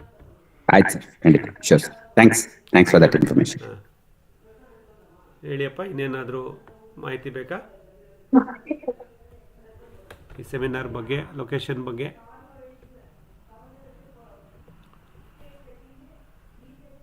ಓಕೆ, ಮುಂದಿನ ಹಂತಕ್ಕೆ ಹೋಗೋಣ. ಮಿತ್ರರೇ, ನಾನು ಆಲ್ರೆಡಿ ಹೇಳಿದಾಗೆ ಇವತ್ತು ಒಂದೊಂದು ವಾರ ಒಬ್ಬೊಬ್ಬರು ರಿಸೋರ್ಸ್ ಪರ್ಸನ್ ಅಥವಾ ನಮ್ಮ ನಮಗೆ ಸಂಬಂಧಪಟ್ಟಂಥ ನಮ್ಮ ಕೃಷಿಗೆ ಸಂಬಂಧಪಟ್ಟಂಥ ವ್ಯಕ್ತಿಗಳನ್ನು ನಾವು ಗುರುತಿಸ್ಬಿಟ್ಟು ಈ ವೆಬಿನಾರ್ಗೆ ಕರ್ಕೊಂಬಂದು ಅವರ ಅನುಭವಗಳನ್ನು ಪಡ್ಕೊಳ್ತಕ್ಕಂಥ ಪ್ರಯತ್ನ ಆಲ್ಮೋಸ್ಟ್ ಕಳೆದ 4-5 ವಾರದಿಂದ ಮಾಡ್ತಾ ಇದ್ದೀವಿ. ಇವತ್ತು ನಮ್ಮ ಜೊತೆ ಕಾರ್ತಿಕ್ ಇದ್ದಾರೆ. ಇಂದಿರಾ ಎನರ್ಜಿ ಸಿಸ್ಟಮ್ಸ್ ಅಂತ, ಎಲೆಕ್ಟ್ರಾನಿಕ್ ಸಿಟಿ, ಹೊಸೂರು ರಸ್ತೆ, ಬೆಂಗಳೂರು, ಇಲ್ಲಿ ಅವರ ಒಂದು ಸಂಸ್ಥೆ ಇದೆ. ಸೊ ಕಾರ್ತಿಕ್ ಅವರು ಮೂಲತಃ ತಾಂತ್ರಿಕ ಪದವೀಧರರು, ಇಂಜಿನಿಯರಿಂಗ್ ಗ್ರಾಜ್ಯುಯೇಟ್. ಅವರು ಸಾಕಷ್ಟು ವಿಷಯಗಳನ್ನು ಅವರು ತಿಳ್ಕೊಂಡಿದ್ದಾರೆ. ಸಾಕಷ್ಟು ಕೃಷಿ ತೋಟಗಳಿಗೆ ಭೇಟಿ ಕೊಡ್ತಾರೆ. ಅವ್ರದ್ದು ಕೃಷಿ ಭೂಮಿ ಇದೆ ಶಿವಮೊಗ್ಗ ಜಿಲ್ಲೆಯಲ್ಲಿ, ಶಿವಮೊಗ್ಗದ ಹತ್ರ. ಅವರು ಬೆಳೆಗಳನ್ನು ಬೆಳೀತಾ ಇದ್ದಾರೆ. ಇತ್ತೀಚೆಗೆ ಅವರು ಅಡಿಕೆ, ಬುಕ್ಕೆ ಬೆಳೆ, ಗೋಡಂಬಿ ಬೆಳೆಯನ್ನು ಜೋಡಿಸಿ ಬೆಳೀತಾ ಇದ್ದಾರೆ. ಅದ್ರ ಬಗ್ಗೆ ನನಗೆ ಹೇಳ್ತಿರ್ತಾರೆ. ಸೊ ಮುಖ್ಯವಾಗಿ ಇವತ್ತು ಕಾರ್ತಿಕ್ ನಮಗೆ ಇದ್ರ ಬಗ್ಗೆ ಏನು ಸೌರಶಕ್ತಿ ಚಾಲಿತ ನೀರಾವರಿ ವ್ಯವಸ್ಥೆ, ಆಫ್ ಗ್ರಿಡ್ ಸೋಲಾರ್ ಸಿಸ್ಟಮ್ ಅಂದರೆ ಏನು, ಅದರಿಂದ ನಾವು ಹೇಗೆ ನಮ್ಮ ನೀರಾವರಿ ಮೂಲದಿಂದ ಕೊಳವೆ ಬಾವಿ ಆಗ್ಬೋದು, ತೆರೆದ ಬಾವಿ ಆಗ್ಬೋದು, ಕೃಷಿ ಹೊಂಡ ಆಗ್ಬೋದು, ಅದರಿಂದ ಹೇಗೆ ನಾವು ನೀರಾವರಿ ವ್ಯವಸ್ಥೆ ಕಲ್ಪಿಸ್ಕೋಬೋದು, ಯಾರಿಗೆ ಈ ನಮ್ಮ ಗ್ರಿಡ್ ಪವರ್ ಅಂತ ಹೇಳ್ತೀವಲ್ಲ, KEB ಪವರ್ ಅಥವಾ ಗ್ರಿಡ್ ಪವರ್ನಲ್ಲಿ ಸಮಸ್ಯೆಗಳಿದೆಯೋ ಅದಕ್ಕೆ ಪರ್ಯಾಯವಾಗಿ ನಾವು ಸೌರಶಕ್ತಿ ಚಾಲಿತ ನೀರಾವರಿ ವ್ಯವಸ್ಥೆನ ಮಾಡ್ಕೋಬೇಕಾಗಿದೆ. ಮುಂಚಿನ ದಿನಗಳಲ್ಲಿ ಕಳೆದ 1-2 ವರ್ಷದಲ್ಲಿ ಈ ಒಂದು ಸೋಲಾರ್ ಸಿಸ್ಟಮ್ನ ಹಾಕ್ಸ್ಕೋಬೇಕಂದ್ರೆ ತುಂಬ ವೆಚ್ಚ ಆಗುತ್ತೆ. ಅದಕ್ಕೆ ಸಬ್ಸಿಡಿಗೋಸ್ಕರ ಕಾಯಬೇಕು. ಸಬ್ಸಿಡಿ ಬರಲ್ಲ, ಸಬ್ಸಿಡಿ ಕಾದರೆ ನೀರು ಬರಲ್ಲ, ನೀರು ಬೇಕಂದರೆ ಸಬ್ಸಿಡಿ ಸಿಗಲ್ಲ. ಈ ಒಂದು ವರ್ತುಲಗಳಲ್ಲೇ ನಾವು ಇರ್ತಾ ಇದ್ವಿ. ಇತ್ತೀಚೆಗೆ ನಾನು ಗಮನಿಸ್ದಂಗೆ ಮತ್ತು ಕಾರ್ತಿಕ್ ಅದರ ಬಗ್ಗೆ ಜಾಸ್ತಿ ಬೆಳಕು ಚೆಲ್ತಾರೆ. ಹೇಗೆ ಇವತ್ತಿನ ಸೋಲಾರ್ ಸಿಸ್ಟಮು ಅಫೋರ್ಡಬಲ್ ಆಗಿದೆ, ನಾವೆಲ್ಲರೂ ಮಾಡ್ಕೋಬೋದಾಗಿದೆ, ಅಥವಾ ನಮ್ಮ ನೀರಿನ ಅವಶ್ಯಕತೆಗೆ ಅನುಗುಣವಾಗಿ ನಮಗೆ ನೀರಿನ ಮೂಲ ಎಷ್ಟಿದೆ, ನಮ್ಮ ಬೆಳೆ ಎಷ್ಟಿದೆ, ಕೃಷಿ ಭೂಮಿ ಎಷ್ಟಿದೆ, ಅದಕ್ಕೆ ಯಾವುದು ನೀರಾವರಿ ವ್ಯವಸ್ಥೆ ಇದೆ, ಅಷ್ಟಕ್ಕೆ ಮಾತ್ರ ಅನುಗುಣವಾಗಿ ನಾವು ಸೋಲಾರ್ ಶಕ್ತಿನ ಅಳವಡಿಸ್ಕೊಂಡು ಪ್ರಾರಂಭ ಮಾಡಿ, ನಂತರ ನಮಗೆ ನೀರಿನ ವ್ಯವಸ್ಥೆ ಜಾಸ್ತಿ ಆದಾಗ ಅಥವಾ ಮುಂದಿನ ಹಂತದಲ್ಲಿ ಕೃಷಿ ಭೂಮಿಯನ್ನು ಜಾಸ್ತಿ ಮಾಡಿಕೊಂಡಾಗ ನಾವೇನು ಇವತ್ತು ಸೋಲಾರ್ ಸಿಸ್ಟಮ್ ಇನ್ಸ್ಟಾಲ್ ಮಾಡ್ಕೊಂಡಿರ್ತೀವಿ, ಇದನ್ನೇ ಮುಂದಿನ ಹಂತಕ್ಕೆ ಸ್ಕೇಲೆಬಿಲಿಟಿ, ಅದನ್ನು ಹೇಗೆ ಮುಂದಿನ ಹಂತಕ್ಕೂ ಅಳವಡಿಸ್ಕೋಬೋದು, ಇದೆಲ್ಲವೂ ಅನುಭವಗಳು Karthik ಅವ್ರಿಗಿದೆ.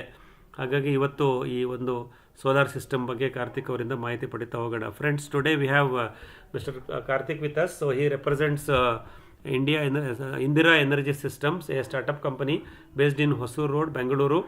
So this Indira Energy Systems has got an excellent technical team. Karthik himself is a technocrat. He is an engineering graduate. So Karthik also had a farming background. He has got a farmland near Shivamogga, Karnataka. They grow arecanut, and now he started growing the dry crop like cashew and other things. So Karthik is a technical person. His company has done a lot of innovation in the solar domain. So let me leave this platform to him. So many of us in our group are also already in touch with Karthik.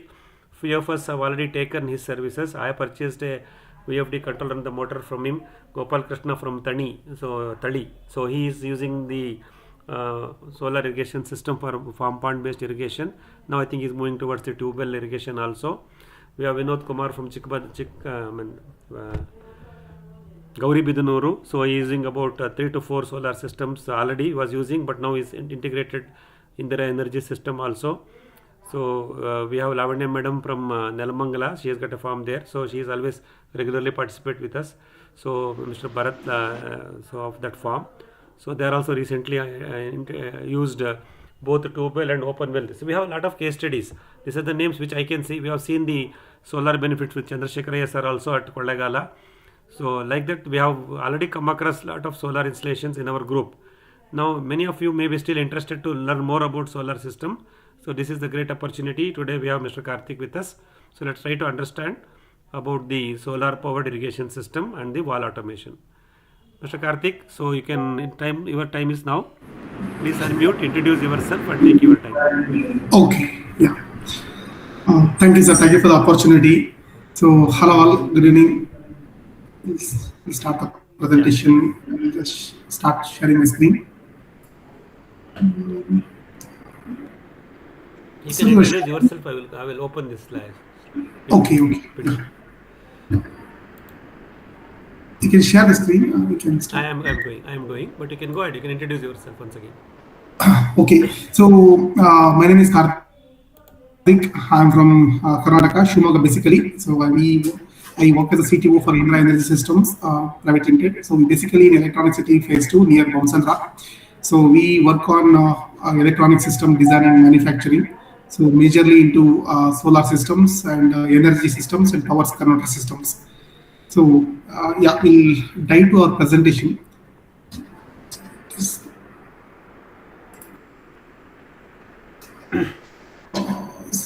So can you zoom out this one or this PPT or fit this to screen?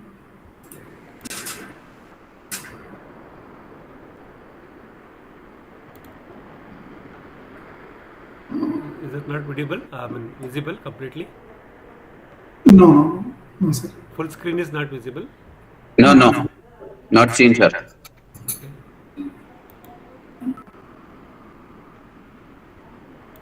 Keep it to 50%, sir. 50%. Okay, I'll do 50%. Okay, is that okay now? Or 75%, something like that. Okay. Okay, that's fine. Yeah, that is okay. Okay. Yeah. So, yeah. Yes, Yeah, you can start. Yeah, sorry. Okay. So, we are actually member of three, the board members. So our founder is Pooja. So she's our CEO and founder of the company. So she's basically into finance, consulting, and people management. So then my name is Karthik. So I'm basically BE automation and robotics. So my core background is into power system and machine design, machine control, and system engineering activities. And we have our engineering head. He is Kaviraj. So he's also BE in automation and robotics. So he's basically expert in manufacturing technology, mechanics design, and system design and system testing activities. Yeah. So if I give a quick introduction about what we do in our company, so we do a lot of ESDM work. So we are basically into design and manufacturing and consulting of solar pump controller. So we manufacture our own controllers from 1 HP till 20 HP, and we also trade other brands of VFDs, variable frequency drive, for solar water pumping systems. And we also make soft starters for our agriculture water pumps. So generally we have this DOL starter box or a Star Delta starter box. It's just a relay starter box for the water pumping. It will directly latch when the current comes for the water pumps. So we want to migrate from that conventional mechanism to soft starter mechanism, where we can prevent a motor with a lot of safety things, with a lot of high voltage or inrush current or surge voltage, whatever it is. So to prevent the system from those abnormalities, so we made a one more device. It's called agriculture pump soft starters. So that also we have till 1 HP to 10 HP. Over the 10 HP, we have a different model for soft starters. So we also work on industrial automation topics. So where we do a lot of customization for the customer requirement of industrial automation, maybe at the process automation or power automation, all these things. So another core area, what we work on agriculture automation side. So majorly we work on farm intelligence. So that means we control the irrigation walls remotely, wirelessly, and wired base also. So we have a lot of sensor integration in the farm. These sensors will give a real-time data of the farmland, the pH value and the NPK value. So all this information we can get through the mobile application with our sensors. So we also make our custom sensors for these farm automation. And we also have a very cost-effective valve automation system, unlike a traditional valve automation system, centralized or decentralized valve automation system for agriculture irrigation system. Okay. So if I first explain about solar water pump controller, generally we know we have bore wells or agriculture ponds or whatever it is, we have pumps. That pump generally take a water from the well, it will circulate it to the field. To run the pump, we power the energy by using the grid. So that is what so far we are doing. From the ESCOM, we take the power and we put a starter box and we run the motor. So this is the one way of conventional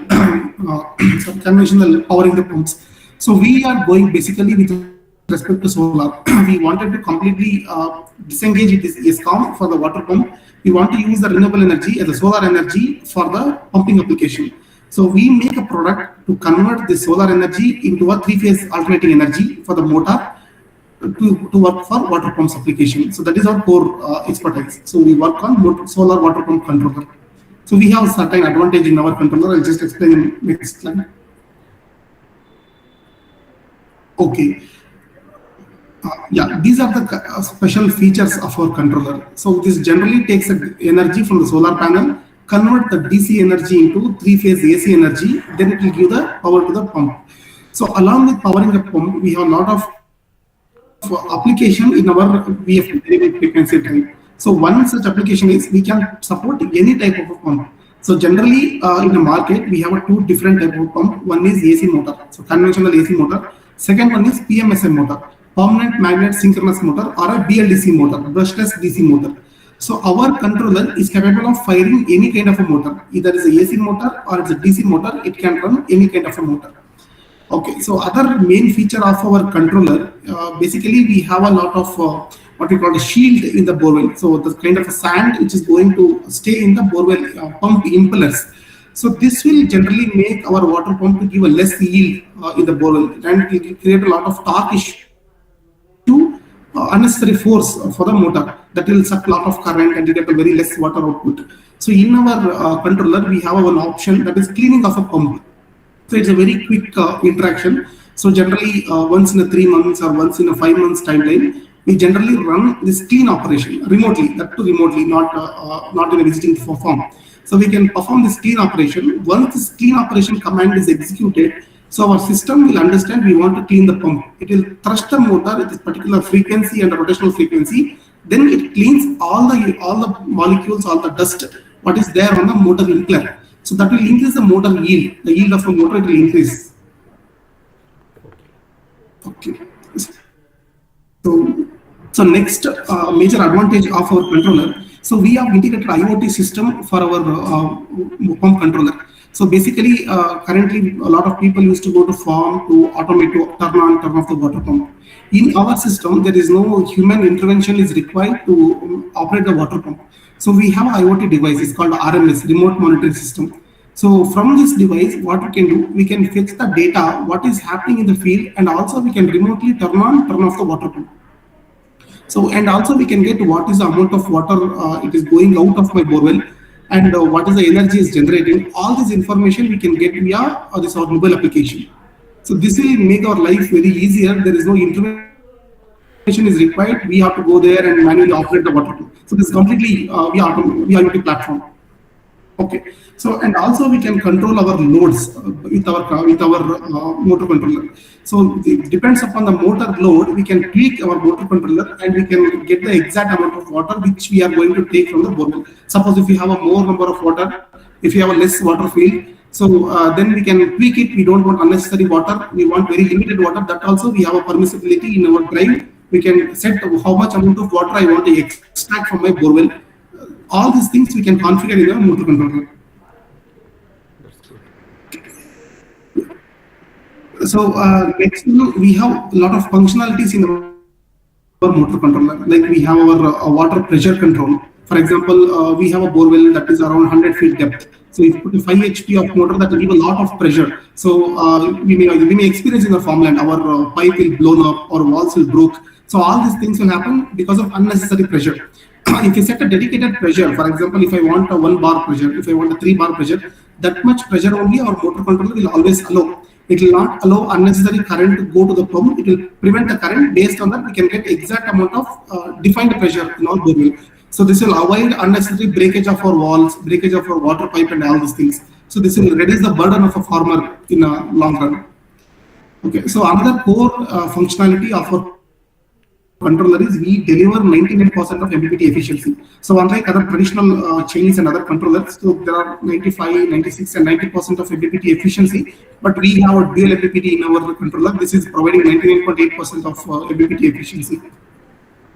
MPPT stands for?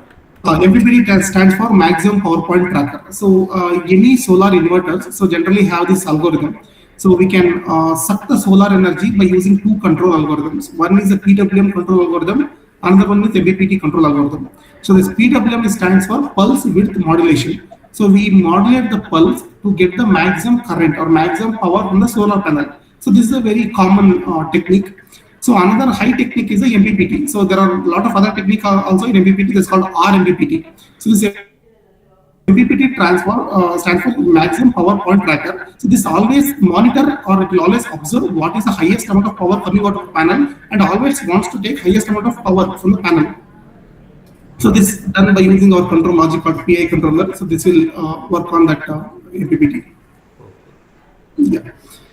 So we have 2 to 3 different models of our solar pump controller. So one is our IP65 solar pump controller. So this is basically available from 1 HP till 10 HP. there are some use cases where farmers don't have completely grid connection. So we want to run completely our water pumps only with the solar, and it is staying remotely. There we propose this IP65 model. So this is a waterproof model. So this power supports only solar input and output for the three-phase AC. So this has natural cooling method. So there is no conventional fans or fins required. So it has a heat sink plated on the backside of the motor controller. Okay. So it also has RMS for the remote operating system. Yeah. Next one is our smart hybrid controller. So the advantage of this controller, so this basically supports grid input, means ESCOM input also, and also solar input. So this will work on sharing method. For example, if I have a solar connection now, morning now I turn on the motor. If I have full sunlight, this will give a priority 1 for solar, priority 2 for grid. And due to some issues and radiation and all those things, solar input become low, solar power reduced. So for example, my pump is a 5 HP pump. I am having a solar input only 2 HP. And remaining 3 HP it will get from the EB, means power grid. So like that. So this is a sharing method. So this works on grid sharing method. So what is higher, it will take from that. So this has better advantage for the if you don't want to stop the irrigation and all those things. So this method is a better choice. Okay. Yeah. So we have certain exclusive function for solar water pumping system. So one is our dry run protection. So this dry run protection is basically we hang the motor around 100 feet or 200 feet. If water goes more than the motor head, if water reduces more than motor head, so what will happen? Motor will simply spindle. So in that time, our motor will, what will happen to the motor is excess heat will generate in the motor, and impeller also it will rotate without the water. So this will create a friction in the pump and also excess heat generation in the motor. So this will create burn of the motor winding. This dry run protection, this dry run. So we have a dry run protection with a sensor, without sensor also. So this dry run protection, basically we have a cut off current. If the motor takes no load current more than the particular time period, then our controller automatically stop the water pump. So this will avoid unnecessary failure of the water pump set. And we also have sensor-based dry run protection. We hang the 2-wire and the sensor to the borewell. If the water goes more than the limit, then automatically system will detect the high pulse in the switch and it will stop the motor. We generally provide sensorless dry run protection because it's a too lengthy wire. So we generally go with the sensorless computation for the dry run protection. Okay. So we also provide this mechanism, this water fulfillment protection. For example, we may have a requirement like we have a borewell and we have a Kushi agriculture pond, something like that. So this pond generally have a sensor limit. So we have a requirement, something like if my motor has to turn on, if pond is complete, then my motor has to turn off. So this automation, we don't need to go for any specialized automation system. Our device only have capability to monitor and control this automation. So we can integrate 2 sensors in the pond. So these sensors will give a real-time values to our VFD, variable frequency drive. Based on this pond fulfillment or pond water level, we can operate the pump independently without our intervention. This is also possible in our controller. We have saw this lot of use cases and we implemented this. Okay. Yeah. So this exclusive function of true hybrid input, as I mentioned earlier, so this one is one of the major requirement actually for the most of the farmer. So the solar, it will have a lot of deviations in solar. It will vary a lot of time based on the weather. So in that case, if I want to run my irrigation, so this hybrid will work. So if my, for example, in some cases, EB voltage will be very low, my solar will just need to add as a subsequent. So for example, if you don't want to completely invest on solar, we can take a very small amount of solar for supporting purpose, and we can take some amount of power from EB, and we can mix up both the power and we can power the water pumps. So that is also we can do it in our hybrid operation. Okay, good. Yeah. So yeah. So now we have this intelligent agriculture irrigation system. Yeah.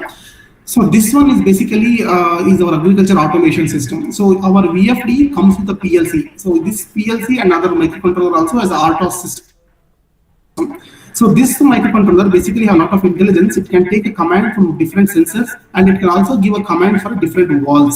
So based on our form input, so pH value, moisture value, and IPK value, it can operate the different walls for the irrigation.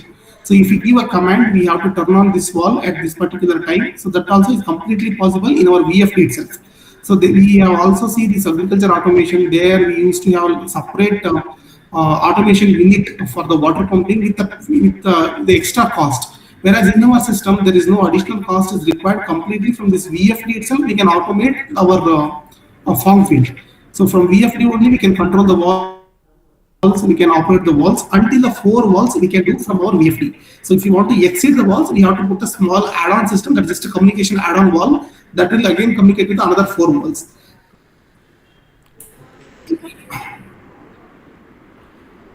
Yeah.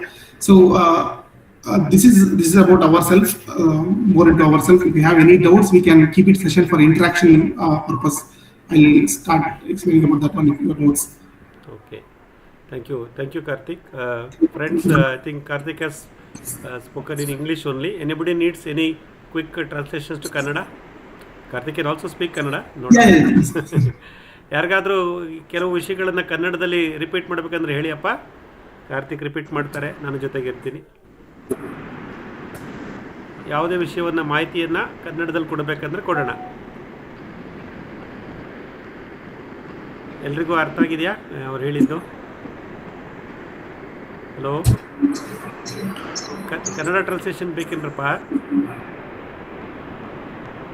Okay, ನೋಡೋಣ. ನೀವು ಪ್ರಶ್ನೆಗಳು ಕೇಳ್ತಾ ಬನ್ನಿ, ಉತ್ತರ ಕೊಡುವಾಗ ಆದಷ್ಟು ಕನ್ನಡದಲ್ಲಿ ಜೋಡಿಸ್ಕೊತಾ ಬರ್ತಾರೆ.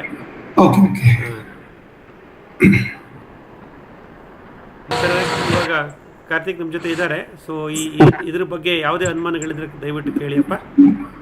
Karthik, Pradeep here. I had spoken to you earlier. Yes, sir.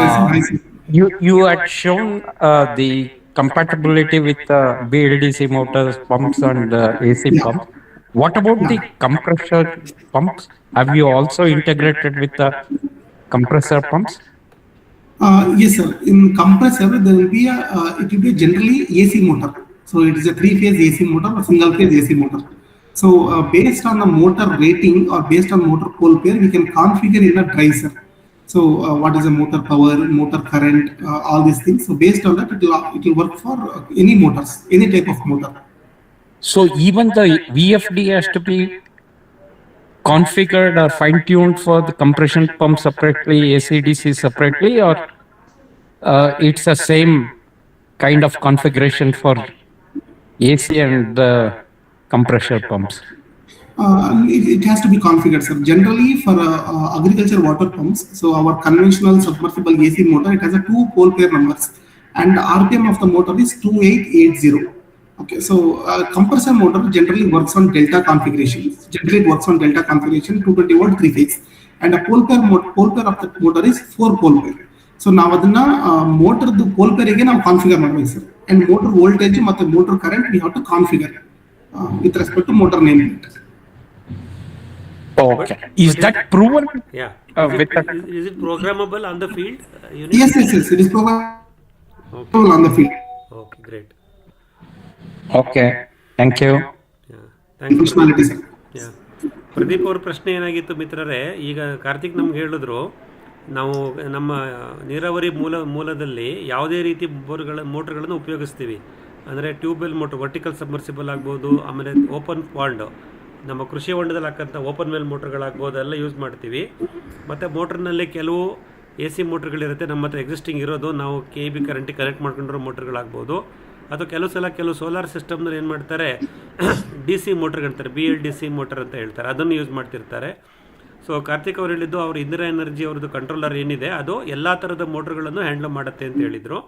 ಅದಕ್ಕೆ ಪ್ರದೀಪ್ ಅವ್ರ ಪ್ರಶ್ನೆ ಏನಾಗಿತ್ತಂದರೆ, ಇತ್ತೀಚೆಗೆ ಕಂಪ್ರೆಸರ್ ಬೇಸ್ಡ್ ಇರಿಗೇಷನ್ ಸಿಸ್ಟಮ್ ಅಂತ ಇರುತ್ತೆ. ಅಂದರೆ ನಿಮಗೆ ಗೊತ್ತಿರ್ಬೋದು, ಕಂಪ್ರೆಸರ್ ಅಂದರೆ ಭೂಮಿ ಮಟ್ಟದಲ್ಲೇ ಮೋಟ್ರನ್ನ ಇಟ್ಕೊಂಡು 2 ಪೈಪನ್ನು ಬೋರ್ವೆಲ್ ಒಳಗಡೆ ಬಿಟ್ಟು ಒಂದರಲ್ಲಿ ಒತ್ತಡಕ್ಕೆ ಏರ್ ಪ್ರೆಷರ್ನ ಕಳಿಸಿ ಮತ್ತೆ ನೀರು ತರಿಸ್ಕೊಳ್ಳೋದು.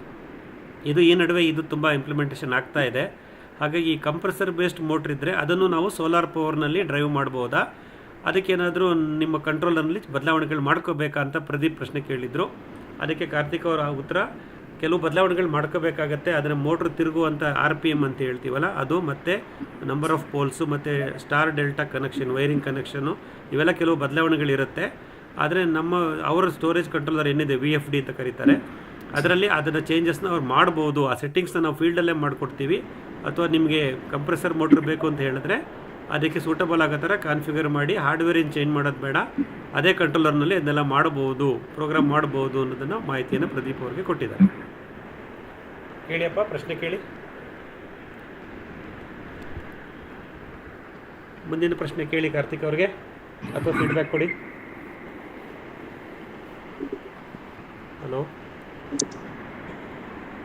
Hello. ಹೇಳಿಯಪ್ಪ. Yeah. Karthik, thank you so much, Karthik, for the details. So I have a basic question, Karthik. Okay, sir. So this power generation rate, basically it fluctuates depending on the sunlight intensity. So what we see in the morning, 8 o'clock to 10 o'clock, right, water discharge is very less, and it happens like after 4 p.m. also in the evening. Yes. So between 10 to 4, I mean, basically the discharge is more, right, because of that, sunlight intensity, right? Yes. So in your system, how you have taken care of this actually, right? All the time it's the same, or like, the same thing, like, whatever currently which I'm experiencing, right, in my farm, is it the same, or like, how you have taken care of this? Yes, sir. So if we control with the solar only, if we operate only with the solar, this is a natural behavior of a solar water pump. So Correct. generally our it's work on V/F fashion. So our control algorithm called as V/F. So whatever our input voltage will come, input power will come, that will reciprocate for the output, sir, actually. So it will convert for a output. So in avoid madakoskara, we have one more system called as hybrid. So hybrid technology. So what will happen? So if I operate the pump at 8 o'clock, it will give a low output. So around 9 o'clock, it will give a proper output. During that 8 o'clock, it will also take a power from solar, and it will also take a power from grid if the grid is available. Okay, it will combine both the thing, and it will run the pump at a 100% capacity. From 10 o'clock or from 9 o'clock to till 4 o'clock, it will work only on solar with if intensity is more. If intensity is 100% capable. After 4 o'clock, if you want to irrigate, so if solar again reduces, remaining power will take from grid. That option also we have it. Okay. This grid power is single phase or 3 phase only? Three phase. Okay. But grid power, if Karthik, if grid power is not available, Then the same behavior will have applicable, sir, actually. okay, whatever currently we are experiencing, it's going to continue to, we'll have the same behavior. Yes, sir. Okay. Because why I asked this question, right? See, basically we would have like, divided section based on like, the power generator from the grid, right? When we install this solar, so morning 8 to 10 o'clock, the discharge is less. So then we need to alter these sections actually, right? Or the number of trees we are going to cover it, right? Watering it, right? So this problem is always will be there. So I was just wondering like, how you take care of, or how we take care. No, sir. Actually, in our system, what we have we have a dual FPPT algorithm. So somewhat it is tweaked, actually, sir, to better purpose. For example, if we check with other VFDs, so we have somewhat in a better efficiency with respect to MPPT efficiency. So if MPPT efficiency less than 90%, you will see lot of difference between 9 o'clock and 8 o'clock. If MPPT efficiency is bit good, then it will be not significant difference from 8 o'clock or 9 o'clock like that. Okay. Yeah. One more question, Karthik. So I have a Krishi Honda, I mean, basically the pond, I have it, okay? Okay. So, do you have a controller? So, for example, can I set it based on the, the water level? So, certain level it reaches, so my pump should turn on. Yes. When it's a certain level, it like, reaches down, right? So, I need to turn it off. The way we do it here, right, in the sump, right, at the house and all, right? Do you have that kind of control? Yes, we have it, sir. It's the inbuilt functionality of a controller. For example, you can see here water filter production. So we can put the two sensors, one on the bottom side of a pond, one on the top side of a pond. If top side of a pond is reached, water pump will be automatically turned off. Okay. Below threshold, again water pump will be turned on. Okay. So you have it. Okay. Yeah, we have it. That one, yeah. Yeah. Sure, Karthik. Yeah. Thanks, Karthik, for that information. Yes. ಮಿತ್ರರೇ, ಮಂಜುನಾಥ್ ಅವ್ರ ಪ್ರಶ್ನೆ ಕಾರ್ತಿಕ್ ಅವರಿಗೆ ಎರಡು ಥರ ಇತ್ತು. ಒಂದು, ನಾವು solar ಪ್ಯಾನಲ್ನ use ಮಾಡಿ ನಮ್ಮ ಮೋಟ್ರ್ ಪಂಪನ್ನು ಆನ್ ಮಾಡಿಕೊಂಡಾಗ ಸೂರ್ಯನ ಬೆಳಕು ಕಮ್ಮಿ ಇದ್ದಾಗ ಬೆಳಗ್ಗೆ 8ರಿಂದ 10 ಮತ್ತು ಸಂಜೆ 4 ಗಂಟೆ ನಂತರ ವೋಲ್ಟೇಜ್ ಕಮ್ಮಿ ಆದಾಗ ನಮಗೆ ವಾಟರ್ ಡಿಸ್ಚಾರ್ಜ್ ಕಮ್ಮಿ ಆಗುತ್ತೆ. ಆವಾಗ ನಾವು ಎಷ್ಟು ವಾಲ್ಗಳನ್ನು ಆಪ್ರೇಟ್ ಮಾಡಿ ಇಟ್ಟಿರ್ತೀವಿ, ಎಷ್ಟು ಮರಗಳಿಗೆ ನೀರು ಹೋಗಬೇಕು ಅಂತ ಸೆಟ್ ಮಾಡಿರ್ತೀವಿ, ಅದೆಲ್ಲ ಬದಲಾವಣೆ ಆಗುತ್ತೆ. ಸೊ ಬೆಳಗ್ಗೆ 8ರಿಂದ 9 ಅಥವಾ ಸಂಜೆ 4 ಗಂಟೆ ಮೇಲೆ ಈ ಬದಲಾವಣೆ ಆದಾಗ ಅದನ್ನು ಹೇಗಪ್ಪ ಹ್ಯಾಂಡ್ಲ್ ಮಾಡೋದು ಅನ್ನೋದೊಂದು ಅವ್ರ ಪ್ರಶ್ನೆಯಾಗಿತ್ತು. ಅದಕ್ಕೆ ಕಾರ್ತಿಕ್ ಅವ್ರ ಉತ್ತರ ಏನಿತ್ತು ಅಂತಂದರೆ, ಅವ್ರದ್ದು ಹೈಬ್ರಿಡ್ ಕಂಟ್ರೋಲರ್ ಅಂತ ಇದೆ. ಈ ಹೈಬ್ರಿಡ್ ಕಂಟ್ರೋಲರ್ ಯೂಸ್ ಮಾಡಿದಾಗ ಅದು ನಮ್ಮ AC ಕರೆಂಟ್, ಗ್ರಿಡ್ ಕರೆಂಟ್ಗೂ ಇಲ್ಲ KEB ಕರೆಂಟ್ಗೂ ಕನೆಕ್ಷನ್ ಇರುತ್ತೆ. ಕೆಲವು ಸಮಯದಲ್ಲಿ ಏನಾಗುತ್ತೆ ಅಂದರೆ ಬೆಳಗ್ಗೆ 8 ಗಂಟೆಗೆ ಸೋಲಾರ್ ಸ್ಟಾರ್ಟ್ ಆದಾಗ KEB ಕರೆಂಟ್ ಇದ್ದರೆ ಅದನ್ನು ಸಹ ಬಳಸ್ಕೊಂಡು ವೋಲ್ಟೇಜ್ನ ಪಿಕಪ್ ಮಾಡಿ ಕೊಡುತ್ತೆ. ಮತ್ತು 9-10 ಗಂಟೆ ಮೇಲೆ ಸೂರ್ಯನ ಬೆಳಕು ಜಾಸ್ತಿ ಆದಮೇಲೆ ನಿಮ್ಮ ಕರೆಂಟ್ ಇದ್ರೂ, ನಿಮ್ಮ KEB ಕರೆಂಟ್ ಇದ್ದರೂ ಅದನ್ನು ಇಗ್ನೋರ್ ಮಾಡಿ ಸೂರ್ಯನ ಶಕ್ತಿಯಿಂದನೇ ತನ್ನ ಮೋಟ್ರನ್ನ ರನ್ ಮಾಡುತ್ತೆ. ಅದೇ ಥರ ಸಂಜೆ 4 ಗಂಟೆ ಮೇಲೂ ಆಗುತ್ತೆ ಅಂತ ಹೇಳಿದ್ರು. ಇದಕ್ಕೆ ಆ ಸ್ಟೋರೇಜ್ ಕಂಟ್ರೋಲರು ಅವರದ್ದು ಹೈಬ್ರಿಡ್ ಸಿಸ್ಟಮ್ ಅಂತಾರೆ. ಅಂದರೆ AC ತೊಗೊಳುತ್ತೆ, ಗ್ರಿಡ್ ತೊಗೊಳುತ್ತೆ, KEB ಕರೆಂಟು ಮತ್ತು ಸೋಲಾರ್ ಪ್ಯಾನಲ್ ಎರಡನ್ನೂ ಅದು ಮ್ಯಾನೇಜ್ ಮಾಡುತ್ತೆ ಇಂಟೆಲಿಜೆಂಟಾಗಿ. ಆ ಇಂಟೆಲಿಜೆನ್ಸಿ ಅವ್ರ ಕಂಟ್ರೋಲರಲ್ಲಿ ಇದೆ ಅಂತ ಹೇಳಿದ್ರು. ಆದರೆ ಅದು 3 ಫೇಸ್ ಮೋಟ್ರ್ ಆದ್ದರಿಂದ ಅದು ನಮ್ಮದು ಇನ್ಪುಟ್ ಕರೆಂಟ್ ಇರುತ್ತಲ್ಲ KEB ಕರೆಂಟ್, ಅದು 3 ಫೇಸೇ ಇರಬೇಕು ಅಂತ. ಅಂದರೆ ಮುಂಜಾನೆ 8ರಿಂದ 9, ಸಂಜೆ 4 ಗಂಟೆ ಮೇಲೆ 3 ಫೇಸ್ ಕರೆಂಟ್ ಇದ್ದರೆ ಸೋಲಾರು ಪ್ಲಸ್ 3 ಫೇಸ್ ಎರಡು ಮಿಕ್ಸ್ ಆಗಿ ನಿಮ್ಗೆ ಒಳ್ಳೆ ಪರ್ಫಾರ್ಮೆನ್ಸ್ ಬರುತ್ತೆ. ಆ ಫೀಚರ್ ಸದ್ಯಕ್ಕಿದೆ ಅಂತ ಹೇಳಿದ್ರು. ಅದಿಲ್ಲ ಅಂದಾಗ ಬರೀ ಸೋಲಾರ್ ಪ್ಯಾನಲಿಂದ ಮಾತ್ರ ಕರೆಂಟ್ ಬಂದಾಗ ಆದಷ್ಟು ಬೇರೆ ನಮ್ಮ ಮಾರ್ಕೆಟಲ್ಲಿ ಸಿಗೋ ಬೇರೆ ಕಂಟ್ರೋಲರ್ಗಳಿಗೂ ಈ ನಮ್ಮ ಇಂದಿರಾ ಎನರ್ಜಿಯವ್ರ ಕಂಟ್ರೋಲರ್ಗೂ ಒಂದು ವ್ಯತ್ಯಾಸ ಅಂದರೆ ಟೆಕ್ನಾಲಜಿ. ಅದನ್ನು ಅವರು MPPT ಅಂತ ಎಕ್ಸ್ಪ್ಲೈನ್ ಮಾಡಿದ್ರು.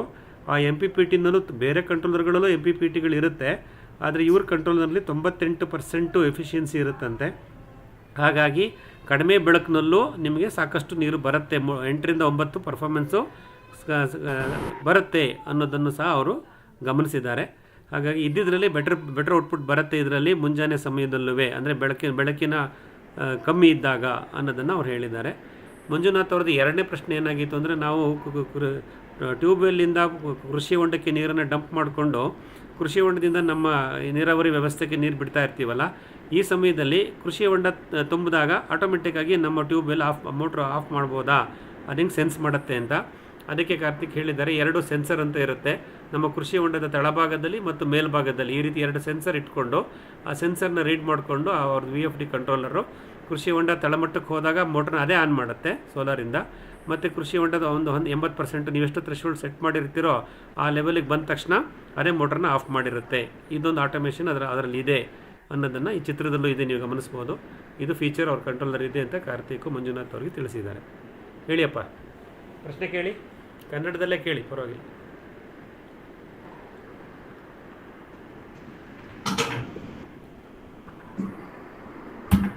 ಪರಿಚಯ ಮಾಡ್ಕೊಳ್ಳಿ, ಪ್ರಶ್ನೆ ಕೇಳಿ. ಹಾಂ, ಸರಿ. Karthik, this is Madhukar. I wanted to ask, what is the behavior of your controller when it is taking power purely from grid and the voltage suddenly drops to 210 volts or 250 volts or something like that? Okay, yes, sir. So, if it completely taking power from the grid, that time we disable the MPPT. So it will not has a functionality.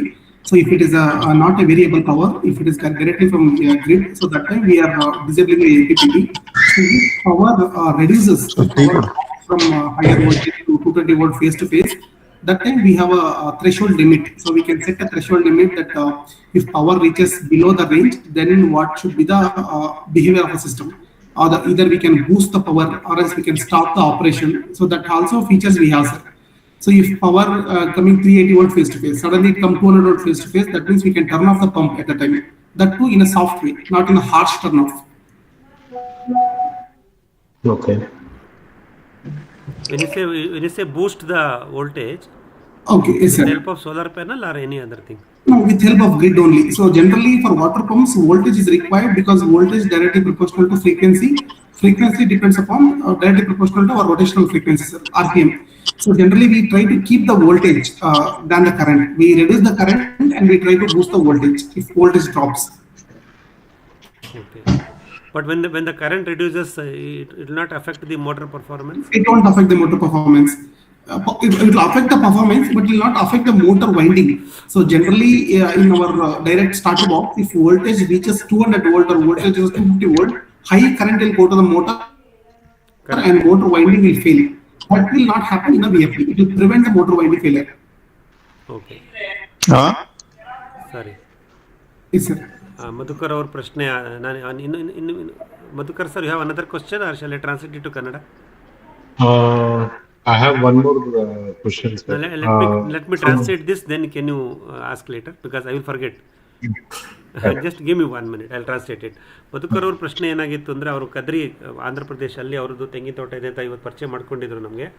Karthik ಅವ್ರ ಪ್ರಶ್ನೆ ಏನಿತ್ತಂದರೆ, ನಾವು ಈ grid current ಅಥವಾ KEB current ಅಂತೀವಲ್ಲ, ಇದನ್ನು use ಮಾಡಿ ನಾವು run ಮಾಡ್ತಾ ಇದ್ದಾಗ ಕನ್ವೆನ್ಷನಲ್ ಮೋಟರ್ ಸ್ಟಾರ್ಟರ್ ಯೂಸ್ ಮಾಡಿರ್ತೀವಿ.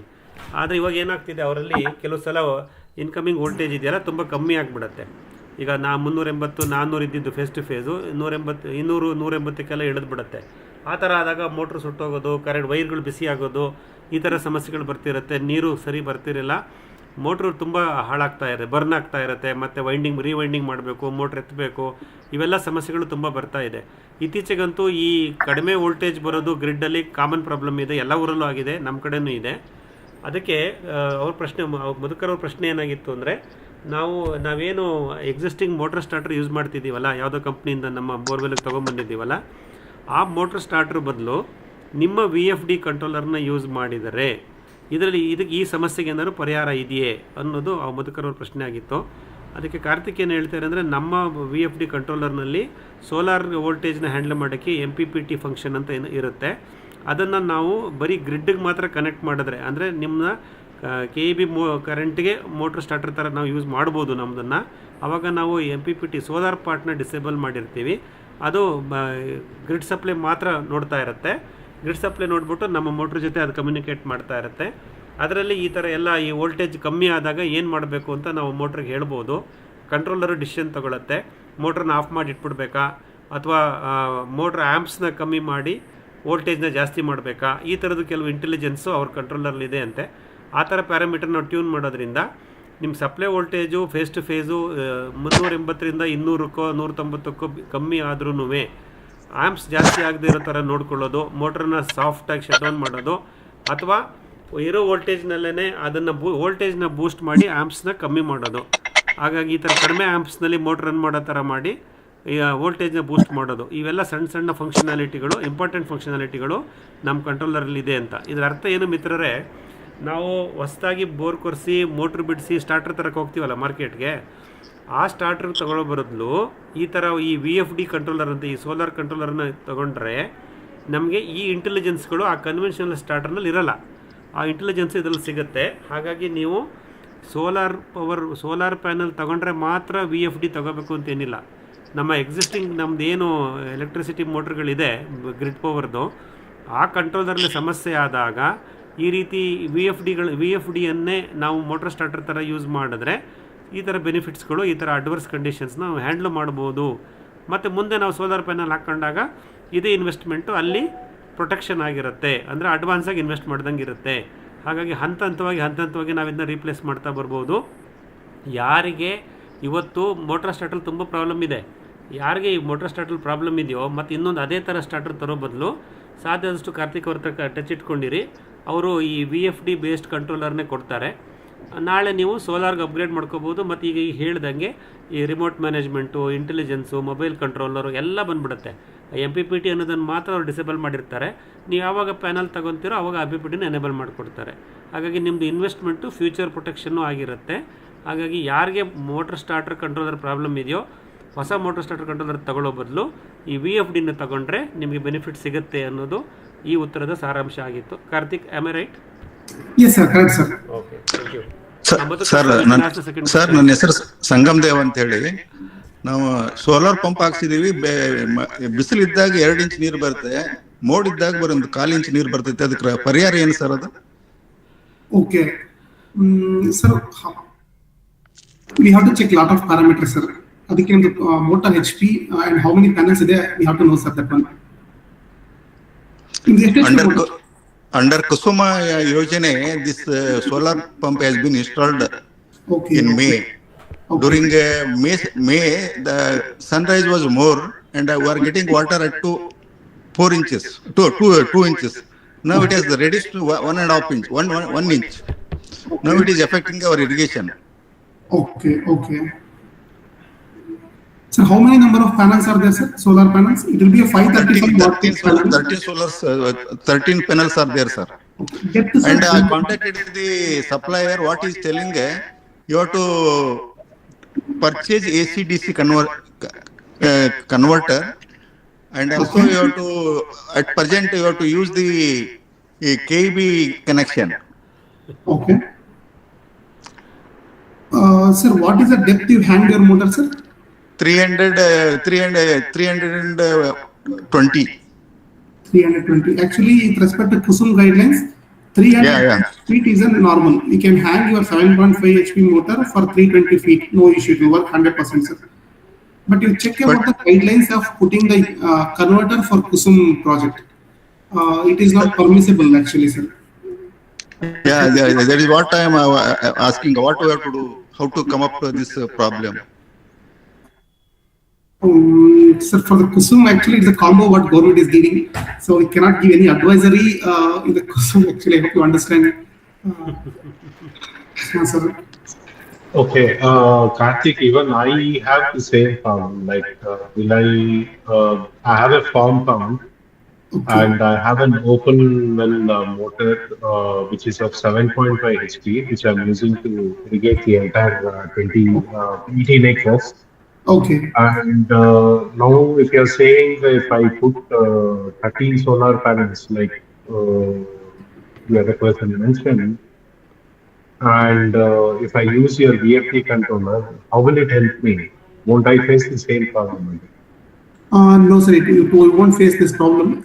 Basically, sir, we don't know which brand you have opted in KUSUM, sir. May you know the vendor, sir, with whom you put this installation? The Madhukar sir is yet to go for solar. Sangamadeva sir has got a vendor, empaneled vendor. Okay. Sir, ಹೇಳಿ ಯಾರು Pearl installation. Pearl. Okay. Sir, technically, now PM KUSUM ಮಾಡಿರೋ motor ಅನ್ನು current ಅಲ್ಲಿ run ಮಾಡಿಸಬಹುದು. This is 100% possible. But I am worried about the government guideline. So government guideline is we need to power only with the solar. Off grid.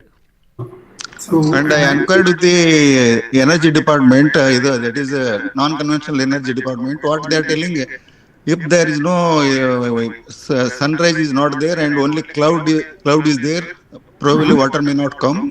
Okay. They are telling like that. If it is the case, it is not going to help to the farmers. Correct. True, sir. Well, how to come up with this problem? For that one, we can put a VFD, sir. From the VFD, ನೀವು cloudy ಇದ್ದಾಗ grid ಅಲ್ಲಿ run ಮಾಡಿಸಬಹುದು. Cloudy ಇಲ್ಲ ಅಂದವಾಗ, of course, you can run with a solar. Sir, EDFT cost how much, sir? The VFD cost, sir, we have to check with respect to motor current rating, sir. If your motor is taking less than 14 amps, we have to go for a 7.5 HP thing, sir. I'll share the details. This is a 7.5 HP motor. Sir. We can share the details to you, sir. Pricing we can share with you later, sir. The details I have shared with Manjunath, sir. I have given. I have sent all photos and panel. All details I have shared. Okay. Probably he may share with you, and please kindly to help us to come up this problem. It is simple, sir. We have to put a VFD, that too advanced VFD. So in that VFD, we can tune for a BLDC motor. Then it will automatically solve your problem. Okay. It is just a tuning issue in your existing controller also. In your controller also, if you want only to use the solar, you can just auto tune the functionality. You auto tune ಮಾಡಿದ್ರೆ it will solve your problem. Okay. This is BLDC motor only because PM KUSUM means BLDC, no? Yes, sir. Anyway, sir, Sangamadeva sir has sent me all the details, the configuration, the panel, each panel ka VOC, VMAX, IMAX, that everything is with me. I will forward it to you. Okay, sir. Once you have time, just go through that, then we can suggest him. Sure, sir. Okay, commercial and we can send it to him directly. Okay, sir. Okay. Thank you. Okay. Thanks, sir. Madhukar sir, you have some questions? No, the question was in the same lines what Mr. Sangamdev had earlier said. Okay. My concern right now is voltage fluctuation, which has damaged a lot. Like I told you, sir, we spent around 30,000 between June and July alone. Oh, okay. So we are, Karthik, just an information, we are located right next to a 250 megawatt solar power plant. In Kadri, it has the solar highest irradiation in the country. But the weather from past is like Bangalore weather. Online ಅಲ್ಲಿ class ಇತ್ತು. Sir ಒಂದು ನಿಮಿಷ, ಸಂಗಮದೇವ್ sir mute ಮಾಡ್ಕೊಳ್ಳಿ sir please. ಹಾಂ, continue sir. Yeah, so we are located right next to 250 megawatt solar power plant. But the climate now is very gloomy. I don't know how it is going to be in the coming few months. It is almost like Bangalore, a little bit hotter, that's it. Okay. And there is sunlight ಜಾಸ್ತಿ ಇಲ್ಲ. So in that case, we still have to depend on grid, is it? But sir, did you already install solar panel or you are referring to No, the we have 920? not installed. We have not Okay, installed. okay. So enabling solar power plant. Okay. So radiation ಕಡಿಮೆ ಇದ್ದಾಗ or cloud ಇದ್ದಾಗ solar will not give 100% output because we are dependent upon sun radiation for the energy generation. If radiation is not there, we will not get 100% output from the borewell or open well. It will drop. It is purely depends upon radiation. So we cannot give any false output.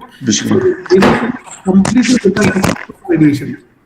If radiation is not perfect, then there will be a deviation in the output. To solve this, we can do this sharing method. Sorry, say that again. One second. Sangamadev sir ದಯವಿಟ್ಟು mute ಮಾಡ್ಕೊಳ್ಳಿ, ಶಬ್ದ ಕೇಳ್ತಾ ಇದೆ. Hello, ಪ್ರಶ್ನೆ ಕೇಳಾದ್ಮೇಲೆ mute ಮಾಡ್ಕೊಳ್ಳಿ sir please.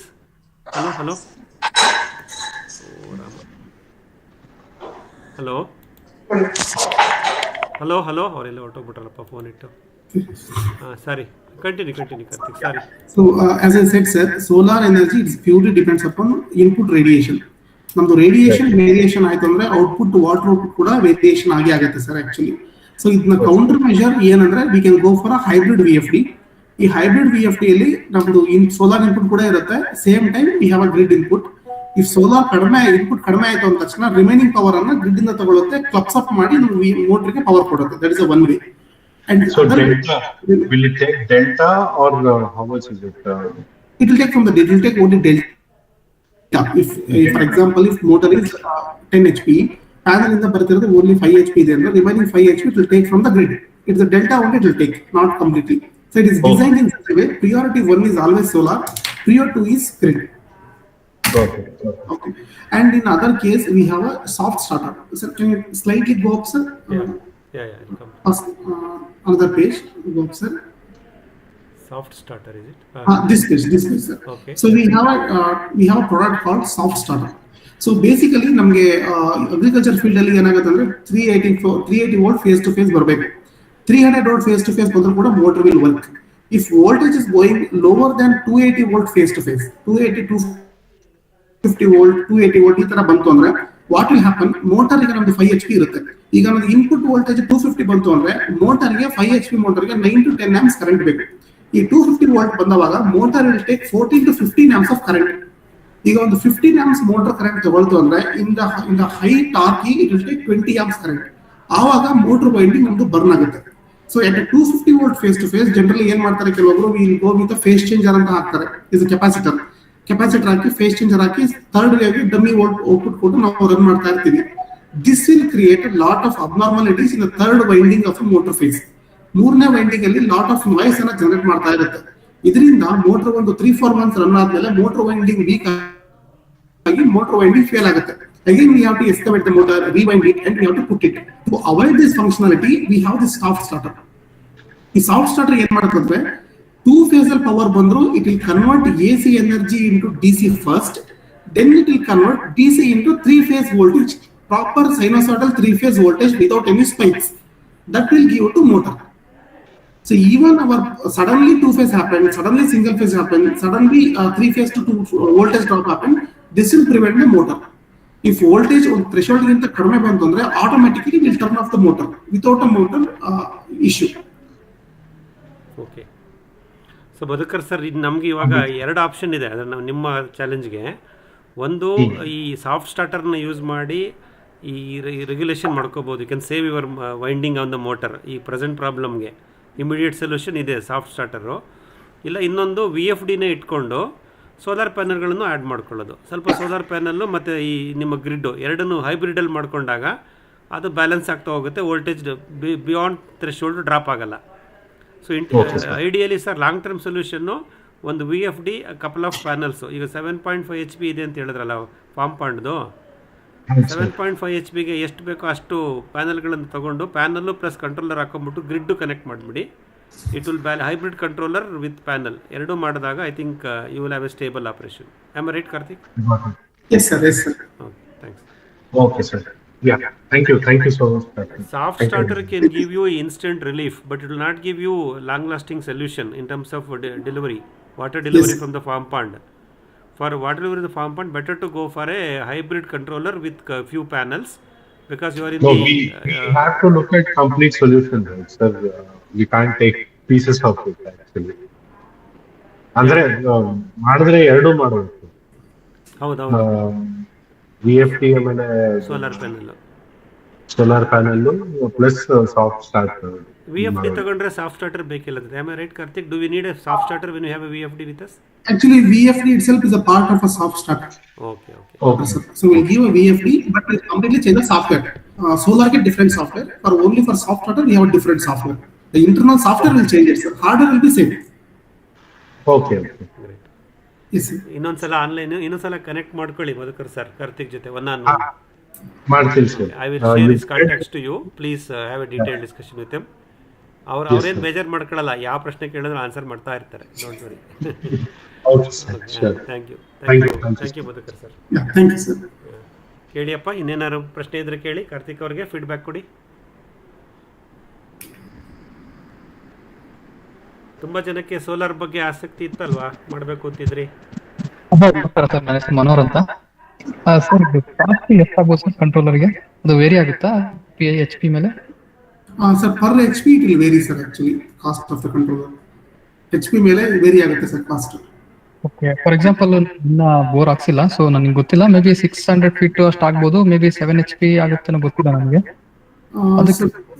ಒಂದು example sir, actually ನಾವು ಬೋರ್ವೆಲ್ ನಾವು ಡೆಪ್ತ್ ಮೇಲೆ ಕನ್ಸಿಡರ್ ಮಾಡ್ತೀವಿ ಸರ್. ಈಗ ಒಂದು 600 feet ಇದ್ರೆ ಒಂದು 6 HP 7 HP ಅಂತ. ಇದು wrong sir. Actually we have to select a motor based on our water requirement. That is a proper method, sir. ಈಗ ನನಗೆ ಡ್ರಿಲ್ ಮಾಡಿಸಿದೀವಿ, ಒಂದು 2 inch ಆಫ್ ವಾಟರ್ ಇದೆ ನನ್ನ ಹತ್ರ, ಒಂದು 2 acres of water farm land ಇದೆ ಅಂದ್ರೆ we have to go for different borewell motor H power. ಈಗ ಒಂದು 4 acres ಆಫ್ ವಾಟರ್ ಲ್ಯಾಂಡ್ ಇದೆ, ಫಾರ್ಮ್ ಲ್ಯಾಂಡ್ ಇದೆ ಅಂದ್ರೆ then you have to go for different power, sir, motor power. So you rig a borewell, sir. So ನಿಮ್ದು water yield ಎಷ್ಟು ಬರುತ್ತೆ ನೋಡಿ, ಅದ್ರ ಮೇಲೆ we have to decide, sir, because simply ನಾವು ಈಗ ಒಂದು ಪ್ರಿಫರ್ ಮಾಡಿದ್ರೆ ಇದು waste of money actually. So we have to properly calculate how much amount of water we want from the borewell. So based on that we can decide a pump. For example, if you go with 7.5 HP for 600 feet, it purely depends upon how much water yield you will get from the borewell. Okay. So LPH ಅಂತೀವಲ್ಲ ಅದಾ ಕಾರ್ತಿಕ್? ಹೌದು sir. ಎಷ್ಟು ನೀರು ಬೇಕು ಪ್ರತಿ ಗಂಟೆಗೆ ಅದ್ರ ಮೇಲೆ ನಾವು ಮೋಟರ್ ಹಾಕಿದ್ರೆ saving sir actually. Yes sir. We will save the water, we will save the investment on the motor and controller. Yes sir. Good, understood. Range ಕೊಡಕ್ಕಾಗುತ್ತೆ ಸರ್? ಜಸ್ಟ್ ರಫ್ ರೇಂಜ್ ಆಕ್ಚುಲಿ ನನಗೆ ಜಸ್ಟ್ ಎಸ್ಟಿಮೇಟ್ ಮಾಡಕ್ಕೆ ಎಷ್ಟಾಗ್ಬೋದು ಅಂತ. Sir, we have to check a lot of things, sir, motor type, all these things. Based on that only we can give a pricing, sir. You connect with us, sir, we will share the pricing to you. Manohar ಅವ್ರ ಜೊತೆ ಮಾತಾಡಿ, commercial ಮಾತಾಡೋದು ಬೇಡ webinar ಅಲ್ಲಿ ಅಂತ, record ಆಗ್ತಿರುತ್ತೆ. Commercial ಇದೆಯೋ ಅದು ಆಪ್ಷನ್ ಎ ಆಪ್ಷನ್ ಬಿ ಅವ್ರ ಹತ್ರ ಮಾತಾಡಿ ಆಫ್ಲೈನ್ ಅಲ್ಲಿ. So he will definitely help you. ಒಂದು 2-3 ಕಾನ್ಫಿಗರೇಷನ್ ಮಾಡಿಕೊಡ್ತಾರೆ. ನಿಮ್ಮ ನೀಡು, ವಾಟರ್ ಈಲ್ಡು, ಆಮೇಲೆ ಪ್ಲಾಂಟ್ಸ್ ನೀಡು, ಆಮೇಲೆ ಬಡ್ಜೆಟ್, ಮೂರನ್ನು ಬ್ಯಾಲೆನ್ಸ್ ಮಾಡೋ ಥರ ಮಾಡಿಕೊಡ್ತಾರೆ. Thank you Manohar. ಕೇಳಿಯಪ್ಪ, ಇನ್ನೇನಾರು ಪ್ರಶ್ನೆ ಇದ್ರೆ ಕೇಳಿ. ಸರ್ ನಮಸ್ತೆ, ನಾವು ಅನಂತ್ ಅಂತೇಳಿ. ಕೇಳಿ ಕೇಳಿ ಸರ್ ನಾವು ಸೋಲಾರ್ದು ಹಾಕ್ಸಿವಿ ಸರ್. ಆಕ್ಚುಲಿ PM ಕುಸುಮ್ ಯೋಜನೆಯಲ್ಲಿ 7.5 ಇದು ಹಾಕಿದ್ವಿ. ಓಕೆ ನಮ್ದು ಆಕ್ಚುಲಿ 1.5 ಇಂಚು ನೀರು ಬಿದ್ದಿದೆ ಬೋರಲ್ಲಿ. ಓಕೆ ಆಕ್ಚುಲಿ ಅದೇನಾಗುತ್ತೆ, ಸ್ಟಾರ್ಟಿಂಗ್ ಅಲ್ಲಿ 700 HP ಇರೋದ್ರಿಂದ ಒಂದು ಹಾಫ್ ಅನ್ ಅವರ್ ಸ್ವಲ್ಪ ಸ್ಪೀಡ್ ಜಾಸ್ತಿ ರನ್ ಆಗುತ್ತೆ, ಆಮೇಲೆ ಕಮ್ಮಿ ಆಗ್ಬಿಡುತ್ತೆ. ಓಕೆ ಅದು ಯಾವ ತರ, ಹೆಂಗೆ ಇದು RPM ಸೆಟ್ ಮಾಡ್ಬೋದು, ಅದನ್ನ ಬೇರೆ ಏನೇನು ಹೇಳಿದ್ರೆ RPM ಸೆಟ್ ಮಾಡಿ ಕಮ್ಮಿ ಆಗುತ್ತೆ ಅಂತ ಹೇಳಿ.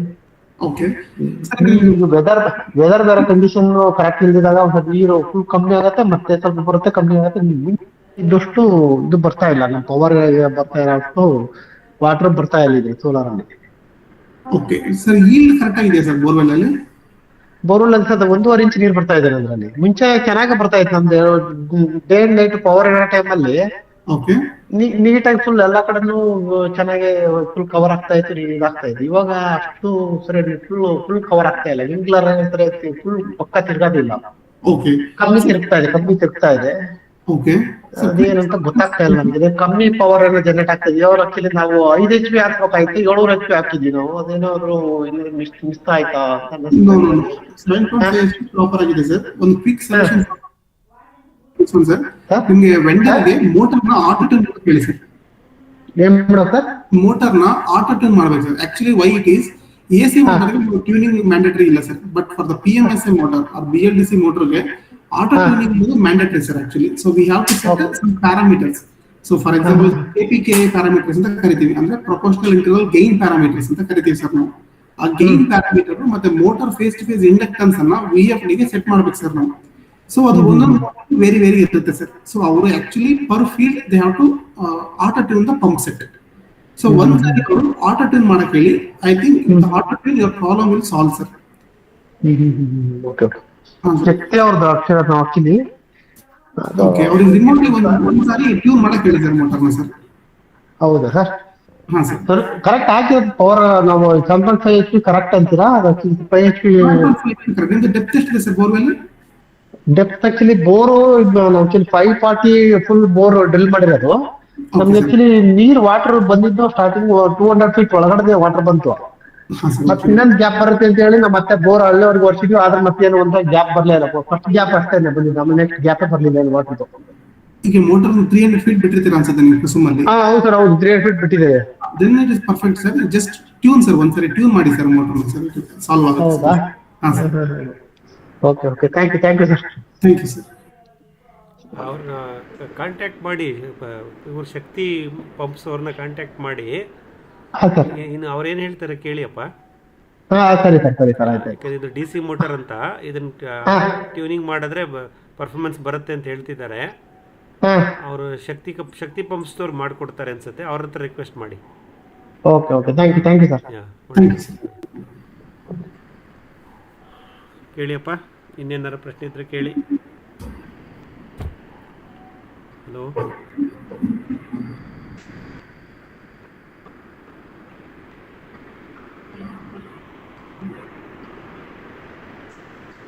ಹಲೋ ಸರ್, ನಾನು ಸರ್ ಚೆನ್ನಾಗೌಡ ಸರ್ ಮಂಡ್ಯದಲ್ಲಿ. ಕಾರ್ತಿಕ್ ಅವ್ರಿಗೆ ನಮಸ್ತೆ. ನಮಸ್ಕಾರ ಸರ್. ಏನಿಲ್ಲ ಸರ್, ನಮ್ದು 600 feet ಬೋರ್ ತೆಗ್ಸಿರೋದು ಸರ್. ಅದರಲ್ಲಿ ಒಂದು 550 550 ಮೋಟಾರ್ ಇಳಿಸಿದೀವಿ ಸರ್. ಆಕ್ಚುಲ್ 1.5 ಇಂಚ್ ನೀರು ಅಂತ ಹೇಳಿದಕ್ಕೋಸ್ಕರ ಡೌಟ್ ಪಟ್ಟು ನಾನು ಈಲ್ಡ್ ಚೆಕ್ ಮಾಡಿಸ್ದೆ ಸರ್. JK ಎಲೆಕ್ಟ್ರಿಕಲ್ಸ್ ಟಿಪ್ಟೂರ್ ಇವರಿಂದ ಕರೆಸಿ ವಿತ್ ಅಸೆಂಬಲ್ಲೇ ಬಂದಿದ್ರು ನನಗೆ ಸರ್. ಅವ್ರ ಇದನ್ನ ಮೋಟಾರ್ ಬಿಟ್ಟು ಟೆಸ್ಟ್ ಮಾಡ್ಬಿಟ್ಟು, ಸರ್ ನೀವು 24x7 3 HP ನ 30 ಸ್ಟೇಜ್ 35 ಸ್ಟೇಜ್ ಅಷ್ಟು ಒಳಗಡೆ ಇದ್ವಿ ಸರ್. ಮೋಟಾರ್ ಬಿಟ್ಟು ಹೊಡಿಬೋದು ಸರ್, ಇದು ಉಪಯೋಗಿಸ್ಬೋದು ಸರ್ ಅಂತ ಹೇಳಿದ್ರು. ನಾನು 550 ಅಡಿವರೆಗೂ ಮೋಟಾರ್ ಬಿಟ್ಟಿದೀವಿ ಸರ್. ಚೆನ್ನಾಗಿ ಕೆಲಸ ಮಾಡ್ತಾ ಇದೆ ಸರ್. ಈಗ ನಮ್ಗೇನಪ್ಪಾ ಅಂತಂದ್ರೆ, ಈಗ ಕರೆಂಟ್ ಒಂದೊಂದ್ಸಾರಿ ಫ್ಲಕ್ಚುಯೇಷನ್, ಒಂದೊಂದ್ಸಾರಿ ಇದಕ್ಕಿದ್ದಂಗೆ ವ್ಯವಸ್ಥೆಗಳೆಲ್ಲ ಇದಾಗ್ತಿರ್ತವೆ. ಅದರಿಂದ ನಿಮ್ಮ ಇದರಲ್ಲಿ ಈಗ ನಮ್ಮ ಒಂದು ಇದಕ್ಕೆ ನಮ್ಮ ಏನ್ ಮೋಟಾರ್ ಬಿಟ್ಟಿದೀವಿ, ನಿಮ್ಮ ಸೋಲಾರ್ ಇದರಲ್ಲಿ ಅಷ್ಟು ಡೆಪ್ತ್ ಇಂದ ಕೆಲಸ ಮಾಡುವಂತ ಇದನ್ನ ಸೆಟ್ಗಳು ಇದಿದೆಯಾ ಸರ್ ನಿಮ್ಮಲ್ಲಿ solar panels? Yes sir, yes sir. So depth ಅಲ್ಲಿ ಕೆಲಸ ಮಾಡೋದು ಸೋಲಾರ್ಗೆ ಮ್ಯಾಟರ್ ಅಲ್ಲ ಸರ್. ಆಕ್ಚುಲಿ ಸೋಲಾರ್ಗೆ ಕಾನ್ಸೆಪ್ಟ್ ಅಲ್ಲ sir, depth only relative sir. ಅದಕ್ಕೆ ಈಗೇನಾಗಿದೆ ಅದೇ ಸ್ಟೇಜ್ ಅದೇ ಅಬೌವ್ 30 ಸರ್ ಅದು ಆಕ್ಚುಲಿ. ನೋ ಇಶ್ಯೂ ಸರ್, ಇದು ವರ್ಕ್ ಸರ್, ನೋ ಇಶ್ಯೂ.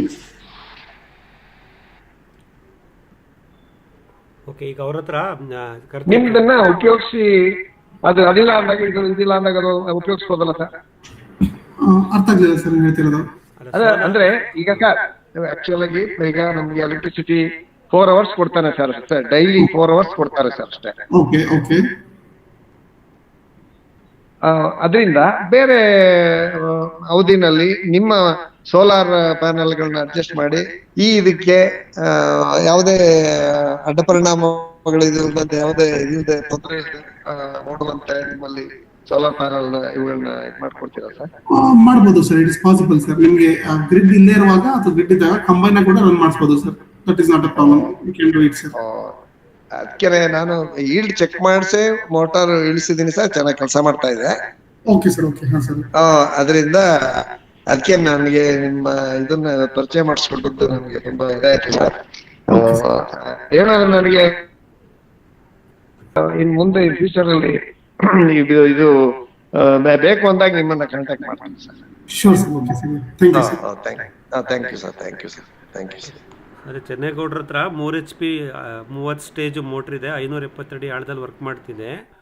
ಈಗ ಅದು ಕರೆಂಟಿಂದ ರನ್ ಆಗ್ತಾ ಇದೆ. ಅದಕ್ಕೆ ಸೋಲಾರ್ ಮಾಡಿಸ್ಕೊಂಡ್ರೆ ಇನ್ನೇನಾದ್ರು ಬೆನಿಫಿಟ್ ಸಿಗತ್ತಾ? ಅಂದರೆ ಕರೆಂಟ್ ಇಲ್ಲದೆ ಇದ್ದಾಗ ನಾವು ಸೋಲಾರಲ್ಲಿ ರನ್ ಮಾಡ್ಬೋದಾ? ಕರೆಂಟ್ ಇದ್ದಾಗ ಸೋಲಾರು ಕರೆಂಟ್ ಎರಡರಿಂದನೂ ಬೆನಿಫಿಟ್ ತಗೋಬೋದಾ? ಆ ಒಂದು ಪ್ರಶ್ನೆ ಅವ್ರದ್ದಾಗಿತ್ತು. ಹೈಬ್ರಿಡ್ ಕಂಟ್ರೋಲರ್ ಅಂತ ಬರುತ್ತೆ ಗೌಡ್ರೆ ಅವ್ರ ಹತ್ರ. ಹೈಬ್ರಿಡ್ ಕಂಟ್ರೋಲರ್ ತಗೊಂಡ್ಬಿಟ್ಟು ನಿಮ್ದು 3 HP ಆದ್ರಿಂದ 3 KW ಪ್ಯಾನಲ್ ಸಾಕು ಅಂತ ಅನ್ಸುತ್ತೆ. ಅವ್ರು ಸೈಜ್ ಮಾಡಿ ಕೊಡ್ತಾರೆ. ನಿಮ್ಗೆ ಅವಕಾಶ ಆದಾಗ ಬಜೆಟ್ ಇದ್ದಾಗ ನೀವು ಹೈಬ್ರಿಡ್ ಕಂಟ್ರೋಲರ್ ಮತ್ತೆ ಕೆಲವು ಸೋಲಾರ್ ಪ್ಯಾನಲ್ ತಗೊಂಡ್ಬಿಟ್ರೆ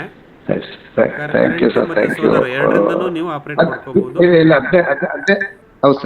ಆ ಎರಡು ಬೆನಿಫಿಟ್ಸ್ ನಿಮಗೆ ಒಳ್ಳೆಯದು. ಚೆನ್ನಾಗಿ ಹೇಳಿಯಪ್ಪ. ಇನ್ನೇನಾದ್ರು ಪ್ರಶ್ನೆ ಇದ್ರೆ ಕೇಳಿ ಕಾರ್ತಿಕ್ ಅವ್ರಿಗೆ, ಅಥವಾ ಫೀಡ್ಬ್ಯಾಕ್ ಕೊಡಿ. ಹೇಗಿತ್ತು ಅವ್ರ ಸೆಷನ್ನು? ಇನ್ಫಾರ್ಮೇಟಿವ್ ಆಗಿತ್ತಾ? ಫೀಡ್ಬ್ಯಾಕ್ ಕೊಡಿ.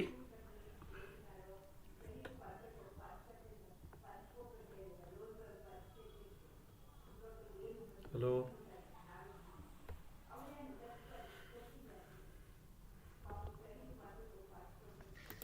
ಸರ್, ನಮಸ್ತೆ. ನನ್ನ ಹೆಸರು ಯದುನಂದನ್ ಅಂತ. ಹೇಳಿ ಕೇಳಿ ಪ್ರಶ್ನೆ.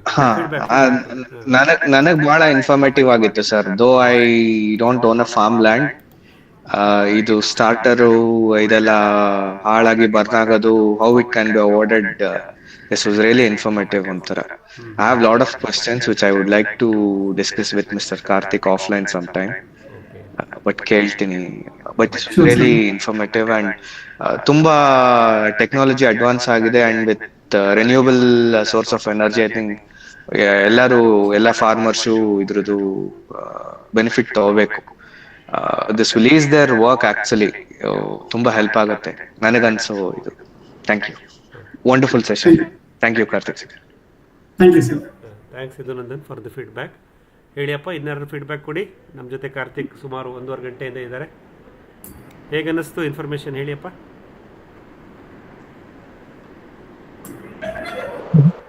ಇದು ಇನ್ಫಾರ್ಮೇಶನ್ ತುಂಬಾ ಚೆನ್ನಾಗಿದೆ ಸರ್. ಯಾಕಂದ್ರೆ ಸೊಲ್ಯೂಷನ್ ಪ್ರೊವೈಡ್ ಮಾಡ್ತಾ ಇದ್ದೀರಾ. ಅದು ಟೆಕ್ನಾಲಜಿ ಬರ್ತಾ ಬರ್ತಾ ಇಂಪ್ರೂವ್ ಆಗ್ತಾ ಇರುತ್ತೆ. ಸೊ ನೀವು ಇಂಟ್ರೊಡ್ಯೂಸ್ ಮಾಡಿಕೊಟ್ಟಿದ್ದು ನಮಗೆ ತುಂಬಾ ಸೊಲ್ಯೂಷನ್ ಇದೆ. ಡಿಸ್ಕಸ್ ಮಾಡಕ್ಕೆ ನಮ್ಮ ಪ್ರಾಬ್ಲಮ್ಸ್ ಏನಾದ್ರು ಇತ್ತು ಅಂತಂದ್ರೆ ಡಿಸ್ಕಸ್ ಮಾಡಕ್ಕೆ ಒಬ್ರಿರೋದು ನಮಗೆ helpful sir. Thank you for it. Thank you Manohar. Mallikarjun ಗೌರಿಬಿದನೂರಿಂದ ಸರ್. ಹೇಳಿ. ತುಂಬಾ ಇನ್ಫಾರ್ಮೇಶನ್ ತುಂಬಾ ಚೆನ್ನಾಗಿತ್ತು. ನಮ್ಗೆ ಬೇಕಾಗಿತ್ತು ಈ ಇನ್ಫಾರ್ಮೇಶನ್. ತುಂಬಾ ಎಲ್ಲರಿಗೂ ನೀಡಿತ್ತು, ರೈತರಿಗೆಲ್ಲನು. ತುಂಬಾ ಕಾರ್ತಿಕ್ ಅವರು ತುಂಬಾ ಚೆನ್ನಾಗಿ ಎಲ್ಲ ಹೇಳಿ ಎಕ್ಸ್ಪ್ಲೈನ್ ಮಾಡಿದ್ದಾರೆ ಸರ್. ತುಂಬಾ ಹೆಲ್ಪ್ ಆಗುತ್ತೆ ಸರ್ ನಮ್ಗೆ ಇದರಿಂದ. ನಾವು ನೆಕ್ಸ್ಟ್ ಏನೋ ಡಿಸೈಡ್ ಮಾಡಕ್ಕೂ ಇದೆಲ್ಲ ಒಂದು ಒಳ್ಳೆ ಕಂಟೆಂಟ್ ಚೆನ್ನಾಗಿದೆ ಸರ್ ಇದರಲ್ಲಿ. Thank you sir. Thank you Karthik sir. Thank you so much sir. Thank you Mallikarjun. ಹೇಳಿಯಪ್ಪ, ಇನ್ಯಾರು ಫೀಡ್ಬ್ಯಾಕ್ ಕೊಡಿ.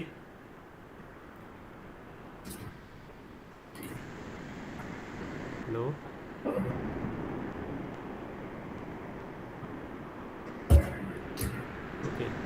ನಾನು ಆಲ್ರೆಡಿ ಹೇಳಿದಾಗೆ ಮಿತ್ರರೇ, ನಮ್ಮ ಬುಧವಾರದ ನೆಟ್ವರ್ಕಲ್ಲಿ ಇದ್ದಂಥ ಗೋಪಾಲ್ ಕೃಷ್ಣ ಆಗ್ಬೋದು, ಆನೆಕಲ್ಲು ತಳಿ ಹತ್ರ, ಆಮೇಲೆ ವಿನೋದ್ ಕುಮಾರ್ ಗೌರಿಬಿದನೂರು ಮತ್ತು ಲಾವಣ್ಯ ಮೇಡಮ್ ಅವ್ರ ತೋಟ Nelamangala. I am right Karthik? This are 3 installations we have done ನಾವು. Yes, sir. Yes, sir. Obviously including mine, which is important. ನಮ್ಮನೆ ತೋಟನ ಸೇರಿದಾಗೆ 4 ಕಡೆ ನಮ್ಮ ನೆಟ್ವರ್ಕ್ ಫಾರ್ಮರ್ಸಲ್ಲೇ ಅವ್ರ ಜೊತೆ ಟಚ್ ಇಟ್ಕೊಂಡಿದ್ದೀವಿ. ಇವರು ಅಷ್ಟೇ, ಏನೋ ಪ್ರತಿಯೊಂದು ಕಡೆಯೂ ಫೀಡ್ಬ್ಯಾಕ್ ತುಂಬ ಚೆನ್ನಾಗಿ ಬಂದಿದೆ. ವಿನೋದ್ ಗೌರಿಬಿದನೂರು ನನಗೆ ಸಾಕಷ್ಟು ಫೀಡ್ಬ್ಯಾಕ್ ಕೊಟ್ಟರು. ಅದು ಚಾಲೆಂಜಿಂಗ್ ಎನ್ವೈರ್ಮೆಂಟು, ಆಟೋಮೇಷನ್ ಒಂದು ಕಂಪ್ನಿ, ಎಕ್ಸಿಸ್ಟಿಂಗ್ ಸೋಲಾರ್ ಇನ್ನೊಂದು ಕಂಪ್ನಿ, ಇವ್ರದ್ದು 3rd ಸೋಲಾರು, ಎಲ್ಲವನ್ನು 2 ಕಂಟ್ರೋಲರು, ಒಂದು ಆಟೋಮೇಷನನ್ನು ಕನೆಕ್ಟ್ ಮಾಡಲಿಕ್ಕೆ ಕಾರ್ತಿಕ್ ಸಾಕಷ್ಟು ಅವ್ರ ಅನುಭವ ಹೆಲ್ಪ್ ಆಗಿದೆ. ವಿನೋದ್ ಅವ್ರಿಗೆ, ನನಗೆ ಕಾರ್ತಿಕ್ ಬಗ್ಗೆ ಹೇಳ್ತಾನೆ ಇರ್ತಾರೆ, ನಾನೇ ಅವ್ರಿಗೆ ಕನೆಕ್ಟ್ ಮಾಡಿಕೊಟ್ಟಿದ್ದೆ. ಹಾಗಾಗಿ ಸಾಕಷ್ಟು ಯಾವುದೇ ರೀತಿಯ ಒಂದು ಚಾಲೆಂಜಿಂಗ್ ಎನ್ವೈರ್ಮೆಂಟ್ ಇದ್ದರೂ ಅದನ್ನು ಸಾಲ್ವ್ ಮಾಡಬೇಕು ಅನ್ನೋ ಒಂದು ಒತ್ತಾಸೆ ಕಾರ್ತಿಕ್ ಅವ್ರಿಗಿದೆ. ಅವ್ರ ಟೀಮು ಚೆನ್ನಾಗಿದೆ. ಸೊ ರುದ್ರೇಶ್ ಅಂತಲ್ಲ ಸರ್ ನಿಮ್ಮ ಜೊತೆ ಇರೋರು? ದಿನೇಶ್ ನಮ್ಮ ತೋಟಕ್ಕೆ ಬಂದಿದ್ರು, ಸಕಲೇಶ್ಪುರ ರೋಡ್ ಮನೆ ತೋಟಕ್ಕೆ. ಅವರು ಜೊತೆಯಲ್ಲಿದ್ದು ಎಲ್ಲವನ್ನು ಕಂಡುಹಿಡಿದು ನನಗೇನು ಸಮಸ್ಯೆ ಇದೆ ಅಂತ ಪ್ರಾರಂಭದಲ್ಲೇ ಹೇಳ್ಕೊಟ್ಟಿದ್ರು. ಒಳ್ಳೆ ಟೀಮು ಇದೆ. Is also technically competent. ಒಳ್ಳೆ ಬಿಲ್ಡ್ ಮಾಡಿದ್ದೀರಾ. ನಿಮ್ಮದು ಆಫ್ಟರ್ ಸೇಲ್ ಸರ್ವಿಸ್ ತುಂಬ ಚೆನ್ನಾಗಿದೆ, ರೆಸ್ಪಾನ್ಸು ಚೆನ್ನಾಗಿದೆ. ಹಾಗಾಗಿ ಇದೇ ಥರ ನಮ್ಮ ನೆಟ್ವರ್ಕ್ ಫಾರ್ಮರ್ ಜೊತೆ ಜೋಡಿಸ್ಕೊಂಡ್ರಿ ಕಾರ್ತಿಕ್. ಸೊ ಏನೇ ರಿಕ್ವೈರ್ಮೆಂಟ್ಸ್ ಬಂದರೂ ಅವ್ರು ಕಾಂಟ್ಯಾಕ್ಟ್ ಮಾಡ್ತಾರೆ, ನಾವು ಕಮ್ಯುನಿಕೇಟ್ ಮಾಡ್ತಾ ಇರ್ತೀವಿ. Please continue to extend your quality products and services. Sure, sir. Sure, sir. Thank you so much for the opportunity, sir.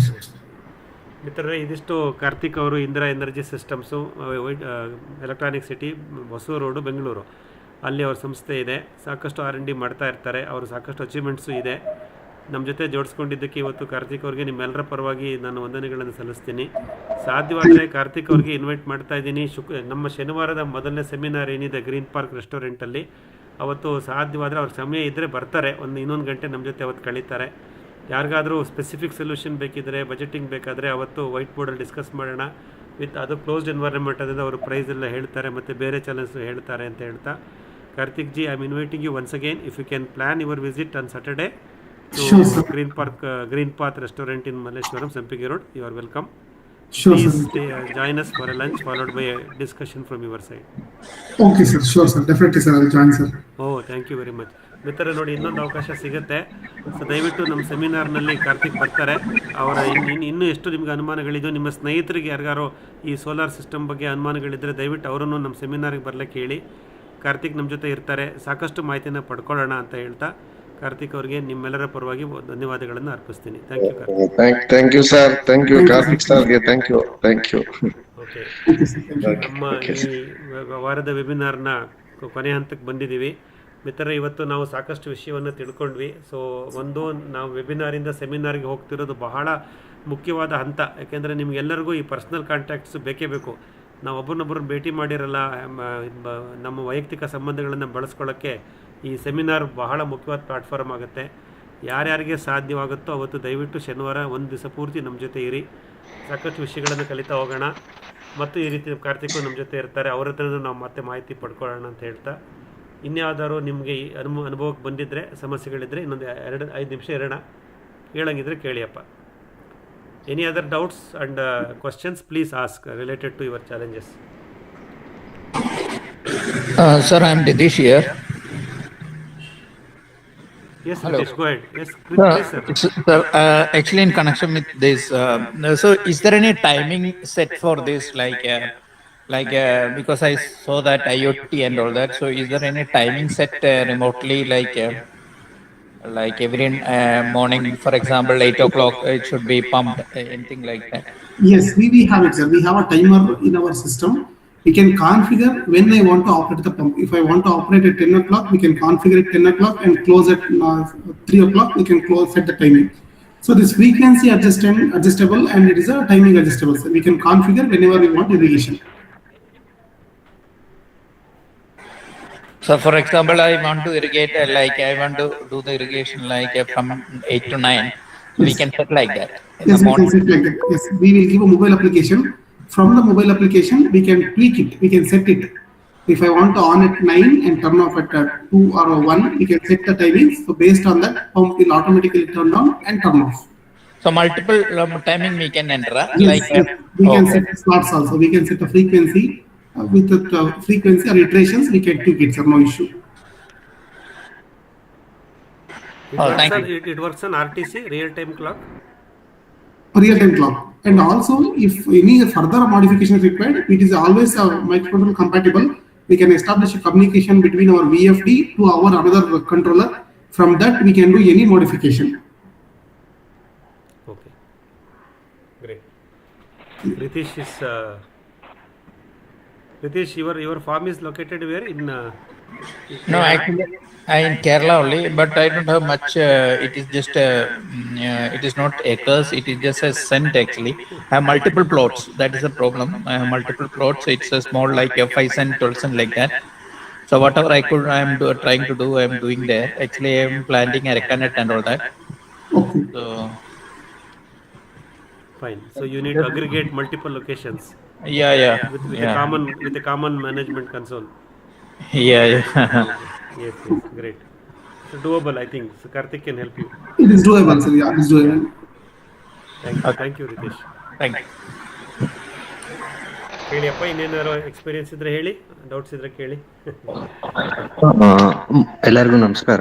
Manjunath sir, ನನ್ನ ಹೆಸರು ಲೋಹಿತ್ ಅಂತ, ಬೆಂಗಳೂರಿಂದ ಮಾತಾಡ್ತಾ ಇರೋದು. ನಂದು ಜಮೀನು ತುಮಕೂರಲ್ಲಿರೋದು. ಸೊ ನಂದು ಪ್ರಶ್ನೆ ಅಥವಾ ನಂಗೆ ಮಾಹಿತಿ ಬೇಕು. ನಂದು ಟಿಶ್ಯೂ ಕಲ್ಚರ್ ಟೀಕ್ ಹಾಕಿದ್ದೀನಿ. ಈ ಬೇಸಿಗೆಯಲ್ಲಿ ಏನಾಯ್ತು ಅಂದ್ರೆ ಬಿಸಿಲಿದ್ದಿದ್ರಿಂದ ಕೆಲವು ಮರ, ಒಂದು 6 ರಿಂದ 7 ಮರ ಸ್ಟೆಮ್ ಬೋರರ್ ಆಗೋಗಿದೆ. ಸ್ಟೆಮ್ ಬೋರರ್ ಇಂದ ಒಳಗಾಗಿ ಮೇಲೆಲ್ಲ ಒಣಗೋಗಿದೆ, ಬಟ್ ಕೆಳಗಡೆ ಚಿಗುರುತ್ತಾ ಇದೆ. ಸೊ ಇದಕ್ಕೇನಾದ್ರು ಪರಿಹಾರ ಇದೆಯಾ? ಅಂದ್ರೆ ಅದು ಹೆಚ್ಚು ಕಮ್ಮಿ 30 ಅಡಿ ಮರಗಳದು. ಗರ್ತ್ ಬಂದು 24 ಇಂಚ್ ಇದೆ ಅದು. ಸೊ ಹಂಗಿರೋ ಮರ ಇದು ಅಫೆಕ್ಟ್ ಆಗಿದೆ ಸ್ಟೆಮ್ ಬೋರರ್ ಇಂದ. ಅದು ತೂತಾಗಿರೋದೆಲ್ಲ ಕಾಣಿಸುತ್ತೆ ಅದು. ಸೊ ಏನಾದ್ರು ರೆಮಿಡಿ ಇದ್ರೆ ತಿಳಿಸಿ ಸರ್, ಯಾರಾದ್ರೂ ತಿಳಿಸಿ, ತೊಂದರೆ ಇಲ್ಲ, ಹೇಗೆ ರಿಕವರ್ ಮಾಡ್ಬೋದು ಅಂತ ಅಂದ್ಬಿಟ್ಟು. ಇದೇ ಫಸ್ಟ್ ಟೈಮ್ ಇದು ಸ್ಟೆಮ್ ಬೋರರ್ ಅಪಿಯರ್ ಆಗಿದೆಯಾ? ಲಾಸ್ಟ್ ಇಯರ್ ಎಲ್ಲ ಇರಲಿಲ್ಲ? ಲಾಸ್ಟ್ ಇಯರ್ ಇರ್ಲಿಲ್ಲ ಸರ್. ಇದು ಈ ಸತಿ ಸ್ವಲ್ಪ ಬಿಸಿಲು ಜಾಸ್ತಿ ಇತ್ತು, ಹಾಗಾಗಿ ಇದಾಗಿರೋದು. ಅದಕ್ಕೆ ಹೋದ ವರ್ಷ 1 ಮರ ಏನೋ ಆಗಿತ್ತು, ನಾನು ಅದು ಏನೋ ಆಗಿದೆ ಅನ್ಕೊಂಡು ಸುಮ್ಮನೆ ಆಗಿದ್ದೆ. ಬಟ್ ಈ ಸತಿ ಜಾಸ್ತಿ ಇಂಪ್ಯಾಕ್ಟ್ ಆಗಿದೆ, 5 ಮರ ಆಗಿದೆ. ಅದು ಹೋಲ್ಸ್ ಗಳೆಲ್ಲ ಕಾಣಿಸುತ್ತೆ, ನಾನು ವಿಡಿಯೋ ಶೇರ್ ಮಾಡ್ತೀನಿ. ಅದು ಮರ ತೂತಾಗಿರೋದು ಆತರ. ಕೆಲವು ಮರ ಬುಡದಿಂದ ಹೊಸದಾಗಿ ಚಿಗುರುತ್ತಾ ಇದೆ, ಅಂದ್ರೆ ಹೊಸ ಚಿಗುರು ಬಂದು ಅದು ಒಂದ್ 5 ಅಡಿ ತನಕ ಬೆಳೆದಿದೆ ಅದು ಹೊಸ ಚಿಗುರು. ಬಟ್ ಮರನ್ ರಿಕವರ್ ಮಾಡ್ಬೋದು ಅನ್ಸುತ್ತೆ, ಯಾಕಂದ್ರೆ ಇನ್ನೂ ಜೀವ ಇರೋದ್ರಿಂದ ಅದು ಚಿಗುರುತ್ತಾ ಇದೆ. ಸೊ ಕೆಲವ್ರು ಹೇಳಿದ್ರು ನೀಮಸ್ತ್ರ ಆತರ ಎಲ್ಲ ಟ್ರೈ ಮಾಡೋದು ಅಂತ. ಎಲ್ಲ ಟ್ರೈ ಮಾಡೋದು ಅಂತ ಹೊರತು ಯಾರು ನಿಖರವಾಗಿ ಹೇಳ್ತಾ ಇಲ್ಲ ಈ ತರ ಮಾಡಿ ಸರಿ ಹೋಗುತ್ತೆ ಅಂತ ಅಂದ್ಬಿಟ್ಟು. ಹಾಗಾಗಿ ನಿಮ್ಮಲ್ಲಿ ಐಡೆನ್ಸಿಟಿ ಪ್ಲಾಂಟಿಂಗ್ ಲೋಹಿತ್ ಅವರು ಎಷ್ಟು ಅಂತರಕ್ಕೆ ಹಾಕಿದ್ದೀರಾ? ಇಲ್ಲ ಸರ್, ಇದು 10 ಅಡಿಗೆ ಹಾಕಿರೋದು. ಇದು ಅವರು ಮದರ್ ಬಯೋಟೆಕ್ನವ್ರು ರೆಕಮೆಂಡ್ ಮಾಡಿದ 10 ಅಡಿಗೆ ಹಾಕಿರೋದು ಇದು ನಾನು. ಐಡೆನ್ಸಿಟಿ ಇನ್ನೇನಾರು ಮಿಶ್ರ ಬೆಳೆ ಮಾಡಿದ್ರೆ ಸದ್ಯಕ್ಕೆ ಇದು ಮಾತ್ರ ಇದೆಯಾ ಜಾಗದಲ್ಲಿ? ಇಲ್ಲ, ಸದ್ಯಕ್ಕೆ ಇದು ಒಂದೇ ಸರ್ ಇರೋದು. ಹಳ್ಳು ಬೆಳೆದು ಉತ್ತಮ ಅಂದ್ರು, ಬಟ್ ಅಲ್ಲಿ ಹಾಕದೆ ಯಾಕೋ ಅದು ಬರ್ಲಿಲ್ಲ. ಹಳ್ಳು ಅಂದ್ರೆ ಹಳ್ಳೆಣ್ಣೆ, ಅದು ಇದಕ್ಕೆ ಹಾಕ್ತಿವಲ್ಲ, ಅದು ಟೊಳ್ಳಿರುತ್ತಲ್ಲ, ಸೊ ಅದಕ್ಕೆ ಬರುತ್ತೆ ಅಂತ ಹೇಳಿದ್ರು. ಅದು ಹಾಕಿದೆ ಬೆಳಿಲಿಲ್ಲ ಅಲ್ಲಿ, ಯಾಕೋ ಗೊತ್ತಿಲ್ಲ. ಮೋಸ್ಟ್ಲಿ ಮರ ಎಲ್ಲ ದೊಡ್ಡದಾಗಿರೋದ್ರಿಂದ ಇದು ಟೀ ಕಂಡರ್ ಯಾವ್ದು ಬೆಳೆಯಲ್ಲ ಅಂತ ಕೇಳ್ಪಟ್ಟೆ ನಾನು. ಸೊ ಹಂಗಾಗಿ ಅದೆಲ್ಲ ಬೆಳಿಲಿಲ್ಲ. ಸೊ ಇದಾಗಿದೆ. ಬಟ್ ಬೇರೆ ಮರಗಳೆಲ್ಲ ಚೆನ್ನಾಗಿದೆ. ನಂಗೆ ಭಯ ಅಂದ್ರೆ ಇವನ್ ಮಿಕ್ಕಿದ ಮರಗಳು ಇದರಿಂದ ಅಫೆಕ್ಟ್ ಆದ್ರೆ ಏನ್ ಮಾಡ್ಬೇಕು ಅಂತ ಅಂದ್ಬಿಟ್ಟು. ಸೊ ಇದಿರೋದು. ಯಾವ ಹೈಟ್ ಅಲ್ಲಿ ಬೋರಿಂಗ್ ಆಗಿದೆ ಲೋಕಿತ್ ಅವರೇ? ಯಾವ ಹೈಟ್ ಅಲ್ಲಿ ಬೋರಿಂಗ್? ಸರ್ ನಂಗೆ ನನ್ನ ಎತ್ತರ ಕಾಣಿಸೋ ತನಕ ಹೆಚ್ಚು ಕಮ್ಮಿ 8 ರಿಂದ 9 ಅಡಿ ತನಕ ನೋಡಿದೆ ಸರ್ ನಾನು. 8 ರಿಂದ 9 ಅಡಿ ತನಕ ಅದು ಹೋಲ್ಸ್ ಆಗಿದೆ. ಅದು 2 mm ಹೋಲ್ಸ್ ಇದೆ, ಅದು ಸರ್ಕ್ಯುಲರ್ 2 mm ಹೋಲ್ಸ್ ಇದೆ ಅದು. ಅಲ್ಲ, ಸ್ಟೆಮ್ ಬೋರರ್ ಅದು. ಮದರ್ ಬಯೋಟೆಕ್ನವ್ರು ಏನಾದ್ರು ಕಾಂಟ್ಯಾಕ್ಟ್ ಮಾಡಿದ್ರ ಅವರಿಂದ ಏನಾದ್ರು ಮಾಹಿತಿ ಸಿಗ್ತಾ? ಇಲ್ಲ, ಅವರು ಬಾಲಕೃಷ್ಣ ಅವರು ಹೇಳಿದ್ರು ಸ್ಯಾಟರ್ಡೆ ಮಾತಾಡೋಣ ಅಂತಂದ್ರು. ಸೊ ಅವ್ರು ಸಿಗ್ತಾ ಇಲ್ಲ, ಸ್ವಲ್ಪ ಬ್ಯುಸಿ ಇದಾರೆ ಅನ್ಸುತ್ತೆ. ಅವ್ರನ್ನ ಸಂಪರ್ಕದಲ್ಲಿ ನೋಡ್ಬೇಕದು. ಅದೇ ಈ ರೀತಿ ಟಿಶ್ಯೂ ಕಲ್ಚರ್ ಇದು ಎಷ್ಟು ವರ್ಷ ಆಯಿತು ಗಿಡ ನೆಟ್ಟು? 5 ವರ್ಷ ಅಂತ ಹೇಳಿದ್ರೆ? ಇಲ್ಲ ಇದು 9 ವರ್ಷ ಆಗಿದೆ ಸರ್ ಇದು. 9 ವರ್ಷಕ್ಕೆ 24 ಇಂಚ್ ಗರ್ತ್ ಡೆವಲಪ್ ಆಗಿದೆ. ಹಾ ಹೌದು. ಇದು ನಾನು ಬೆಳೆದಿರೋದು ಬೆಂಗಳೂರಲ್ಲಿ ಸರ್. ನಾನು ಬೆಂಗಳೂರಲ್ಲಿ ಕೆಂಪೇಗೌಡ ಲೇಔಟಲ್ಲಿ ಸೈಟ್ ಇದೆ. ಆ ಸೈಟ್ 3000 ಸ್ಕ್ವೇರ್ ಫೀಟ್ ಅದು, ಅಂದ್ರೆ 50/60. ಸೊ ಅದ್ರಲ್ಲಿ ಹಾಕಿರೋದು. ಅಲ್ಲಿ ಪ್ರಾಬ್ಲಮ್ ಫೇಸ್ ಆಗಿರೋದು. ಅಕ್ಕಪಕ್ಕ ಸೈಟ್ ಅಲ್ಲಿ ಮನೆಗಳಾಗಿದೆಯಾ? ಅಲ್ಲಿ ಕೃಷಿ ಭೂಮಿ? ಇಲ್ಲ ಸರ್, ಇದೆಲ್ಲ ಇನ್ನು ಯಾವ್ದು ಇಲ್ಲ ಸರ್ ಅಲ್ಲಿ. ಆತರ ಯಾವ್ದು ಇಲ್ಲ. ನಮ್ದು ಒಂದೇ ಸೈಟ್ ಅಲ್ಲಿ ನಾನು ಹಾಕಿರೋದು. ಸೊ ಹಂಗಾಗಿ ಅಲ್ಲ, ಅಕ್ಕಪಕ್ಕದಲ್ಲಿ ಏನು ವಾತಾವರಣ ಇದೆ? ಮನೆಗಳು? ವಾತಾವರಣ ಇಲ್ಲ, ಖಾಲಿ ಸೈಟ್ಗಳೇ ಸರ್ ಇರೋದೆಲ್ಲ. ಖಾಲಿ ಸೈಟ್ ಅಲ್ಲಿ, ಖಾಲಿ ಸೈಟ್ ಪಕ್ಕದಲ್ಲಿ ಇನ್ನೊಂದು ತೋಟ ಇದೆ, ಆತರ ಇದೆ. ಅದು ಇದು ಸ್ಟೆಪ್ ಬೋರ್ಡರ್ ಗಾಳಿಯಿಂದನೂ ಪ್ರಸಾರ ಆಗ್ತಾ ಇರುತ್ತೆ, ಒಂದ್ ಕಡೆಯಿಂದ ಇನ್ನೊಂದ್ ಕಡೆಗೆ ಪ್ರಸಾರ ಆಗ್ತಾ ಇರುತ್ತೆ. ಹೌದು ಸರ್, ಒಂದು ಹೌದು. ತೋಟದಿಂದ ಇನ್ನೊಂದು ತೋಟಕ್ಕೆ ಬರೋ ಸಾಧ್ಯತೆಗಳು ಇರುತ್ತೆ. ಹೌದು. ನಿಮ್ಗೆ ಹೇಗ್ ಬಂತು, ಅದು ಎಲ್ಲಿಂದ ಬಂತು ಅನ್ನೋದು ಮುಖ್ಯ ಆಗುತ್ತೆ. ಹೌದು. ಈ ಅಕ್ಕಪಕ್ಕದ ವಾತಾವರಣ ಹೇಗಿದೆ ನೋಡಬೇಕು. ಅದೇ ನೋಡಿ ಅವ್ರನ್ನ ಮದರ್ ಬಯೋಟೆಕ್ನವ್ರನ್ನ ಕಾಂಟ್ಯಾಕ್ಟ್ ಮಾಡಿ. ಓಕೆ ಸರ್, ಅಥವಾ ಡಿಪಾರ್ಟ್ಮೆಂಟ್ ಆಫ್ ಫಾರೆಸ್ಟ್ ಅಲ್ಲಿ ಯಾರು ನಿಮ್ಗೆ ಹೆಲ್ಪ್ ಮಾಡ್ಬೋದು ಅನ್ಸುತ್ತಾ? ಫಾರೆಸ್ಟ್ ಡಿಪಾರ್ಟ್ಮೆಂಟ್ ಇಂದ ಚೆಕ್ ಮಾಡ್ತೀನಿ ಸರ್. ಅವರೆಲ್ಲ ಹೇಳೋದೆಲ್ಲ ಅದೇ ಸ್ವಲ್ಪ ರಿಯಲಿಸ್ಟಿಕ್ ಆಗಿ ಏನು ಹೇಳಲ್ಲ ಸರ್. ಅವ್ರಗಳೆಲ್ಲ ಕೆಮಿಕಲ್ ಬೇಸ್ಡ್ ಹೇಳ್ತಾರೆ. ಸೊ ಅದನ್ನೇ ಟ್ರೈ ಮಾಡ್ಬೇಕಾಗುತ್ತೆ. ಇವಾಗ ಅದು ಉಳಿಯೋದು ಮುಖ್ಯ ನನಗೆ. ಸೊ ಹಾಗಾಗಿ ಟ್ರೈ ಮಾಡ್ಬೇಕಷ್ಟೇ. ಚೆಕ್ ಮಾಡಿಲ್ಲ ಸರ್, ಫಾರೆಸ್ಟ್ ಅಲ್ಲಿ ಚೆಕ್ ಮಾಡಿಲ್ಲ. ಕೇಳಿ ನೋಡ್ತೀನಿ ಒಂದ್ಸತಿ. ನಾನು ಯೂಟ್ಯೂಬ್ ಅಲ್ಲಿ ನೋಡ್ದೆ ಕೆಲವೊಂದು, ಅವ್ರದೆಲ್ಲ ಕೆಮಿಕಲ್ ಬೇಸ್ಡ್ ಇದ್ದಿದ್ದು. ಅಂದ್ರೆ ಇಂಜೆಕ್ಟ್ ಮಾಡ್ಬೇಕು ಅಂತಾರೆ, ಇಂಜೆಕ್ಟ್ ಮಾಡ್ಬಿಟ್ಟು ಆ ಹೋಲ್ನ ಕ್ಲೋಸ್ ಮಾಡ್ಬೇಕು ಅಂತಾರೆ. ಈ ರೀತಿ ಇದೆ. ಇನ್ ಕೆಲವ್ರು ಹೇಳಿದ್ರು ನೀಮಾಸ್ತ್ರ ಅಂತ ಇದೆ. ಅದು ಅಂದ್ರೆ ನೀಮಾಸ್ತ್ರ, ಅಗ್ನಿ ಅಸ್ತ್ರ ಅಂತ ಅಂದ್ಬಿಟ್ಟು, ಅದೇ ಮೆಣಸಿನ್ಕಾಯಿ ಬೆಳ್ಳುಳ್ಳಿ ಅದನ್ನ ಇದ್ ಮಾಡಿ ಅದು ಇದ್ ಮಾಡೋದು ಅಂತ. ಏನು ಕಾಂಡಕ್ಕೆಲ್ಲ ಸವರ್ಬೇಕಂತ? ಅದನ್ನ ಕಾಂಡಕ್ಕೆಲ್ಲ ಸ್ಪ್ರೇ ಮಾಡ್ಬೇಕಾ? ಸ್ಪ್ರೇ ಎಲ್ಲ ಇಂಜೆಕ್ಟ್ ಮಾಡ್ಬೇಕು ಅಂತ. ತೂತಿದೆಯಲ್ಲ, ಹುಳ ಒಳಗಡೆ ಇದೆಯಲ್ಲ, ಆ ಘಾಟ್ಗೆ ಕಾರಕ್ಕೆ ಅದು ಸಾಯುತ್ತೆ ಅಂತ ಹೇಳ್ತಾರೆ ಅದಕ್ಕೆ. ಬಟ್ ನೀವು 8 ಅಡಿ 9 ಅಡಿ ಹೈಟ್ ಇದ್ರೆ ಹೆಂಗಪ್ಪ ಮಾಡ್ತೀರಾ? ನಿಮ್ಮ ಐ ಲೆವೆಲ್ಗೆ ಅದೇ ಮಾಡ್ಬೋದಲ್ಲ? ಏನಾದ್ರು ಏಣಿ ಆತರ ಹಾಕೊಂಡು ಟ್ರೈ ಮಾಡ್ಬೇಕಷ್ಟೇ ಸರ್. ಮೇಲ್ಗಡೆ ಸುಳಿ ಎಲೆಗಳೆಲ್ಲ ಒಣಗದಂಗ ಫುಲ್ ಒಣಗೋಗಿದೆ ಸರ್, ಫುಲ್ ಒಣಗೋಗಿದೆ. ಕೆಳಗಡೆ ಚಿಗುರುತ್ತಾ ಇದೆ. ನಾನು ಫೋಟೋಸ್ ವಿಡಿಯೋಸ್ ಶೇರ್ ಮಾಡ್ತೀನಿ ಸರ್. ಕಳಿಸಿಲ್ಲ ನೋಡಿ, ನಮಗೂ ಇದು ಅನುಭವ ಇಲ್ಲ. ಇನ್ಯಾರು ಕೇಳಿ.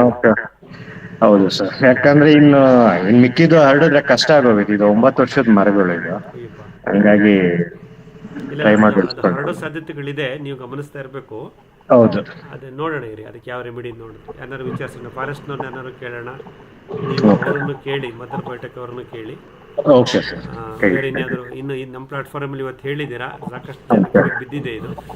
ಓಕೆ. ಸೊ ಯಾರಿಗಾರು ಇದ್ರ ಬಗ್ಗೆ ಮಾಹಿತಿ ಸಿಕ್ಕಿದ್ರೆ ಖಂಡಿತ ನಿಮಗೆ ತಿಳಿಸ್ತೀನಿ. ಓಕೆ ಸರ್, ಖಂಡಿತ. Thank you. ಧನ್ಯವಾದಗಳು.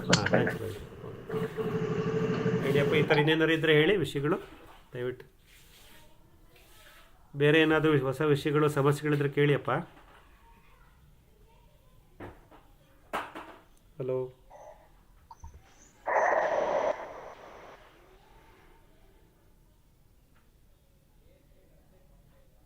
ಹಲೋ ಹಲೋ ನಮ್ಮ ಜೊತೆ ಸುಮಿತ್ ಅಂತ ಚಿಂತಾಮಣಿನಲ್ಲಿ ಒಂದು 15 ಎಕರೆ ಕೃಷಿ ಭೂಮಿ ಮಾಡಿ ಒಂದು ಫಾರ್ಮಾ ಕಂಪ್ನಿ ಕೆಲಸ ಮಾಡ್ತಾರೆ. 15 ಎಕರೆನಲ್ಲಿ ಬಹುಬೆಳೆ ಬಹುಮಡಿ ಪದ್ಧತಿ ಮಾಡ್ತಿದ್ದಾರೆ, ತೆಂಗಿನ ಸಸಿ ಹಾಕಿದ್ದಾರೆ ಅಂತೆಲ್ಲ ನಮ್ಮ ಜೊತೆ ಹಂಚ್ಕೊಂಡಿದ್ರು. ನಿಮಗೆ ನೆನಪಿರ್ಬೋದೇನೋ. ಸುಮಿತ್ ಇವತ್ತು ನಮ್ಮ ಜೊತೆ ಇಲ್ಲ ಅಂತ ಕಾಣುತ್ತೆ.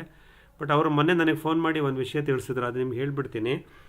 ಅವ್ರದ್ದು 1.5 ವರ್ಷದ ತೆಂಗಿನ ಸಸಿಗಳು, ಅದಕ್ಕೆ ಈ ಕೀಟಬಾಧೆ ರೈನೋಸರಸ್ ಬೀಟಲು, ರೆಡ್ ಪಾಮ್ ಇವಿಲು, ಕೆಂಪು ಮೂತಿ ಹುಳ, ಕಪ್ಪು ತಲೆ ಹುಳದ ಕಾಟ ಸುಮಾರು ಶುರುವಾಗಿತ್ತು. ಪ್ರಾರಂಭದಲ್ಲೇ ಅವಾಗಿನೂ ಬರೋಕ್ಕೆ ಶುರುವಾಗಿತ್ತು. ಇದು ಮೇ 15 ಅಥವಾ ಮೇ ಲಾಸ್ಟ್ ವೀಕ್ ಅಂತ ಅನಿಸುತ್ತೆ. ಆ ಸಮಯದಲ್ಲಿ ಸುಮಿತ್ ನನಗೆ ಹೇಳಿದ್ರು, ಸರ್ ಈ ಥರ ಈ ಹುಳುಗಳ ಕಾಟ ಶುರುವಾಗ್ಬಿಟ್ಟಿದೆ, ಸುಳಿಯೆಲ್ಲ ಕೊರಿತಾ ಇದೆ, ಒಂದು 2-3 ಗಿಡದ ಸುಳಿನೇ ಪೂರ್ತಿ ಕೊರೆದಾಕಿದೆ ಅಂತ.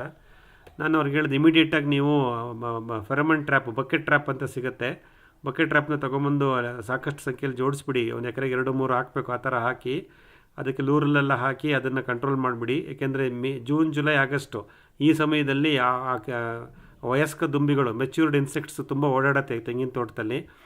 ಈ ರೀತಿ ಎಳೆ ಗಿಡಗಳಿದ್ದಾಗ, 1-2 ವರ್ಷದ ಗಿಡಗಳಿದ್ದಾಗ ಆ ಕೀಟಗಳು ಆ ಗಿಡದ ಸುಳಿ ಕೊರೆ ಶುರು ಮಾಡಿದ್ರೆ ಸಂಪೂರ್ಣವಾಗಿ ಸುಳಿನ ಕೊರೆದು ಬಿಡುತ್ತೆ.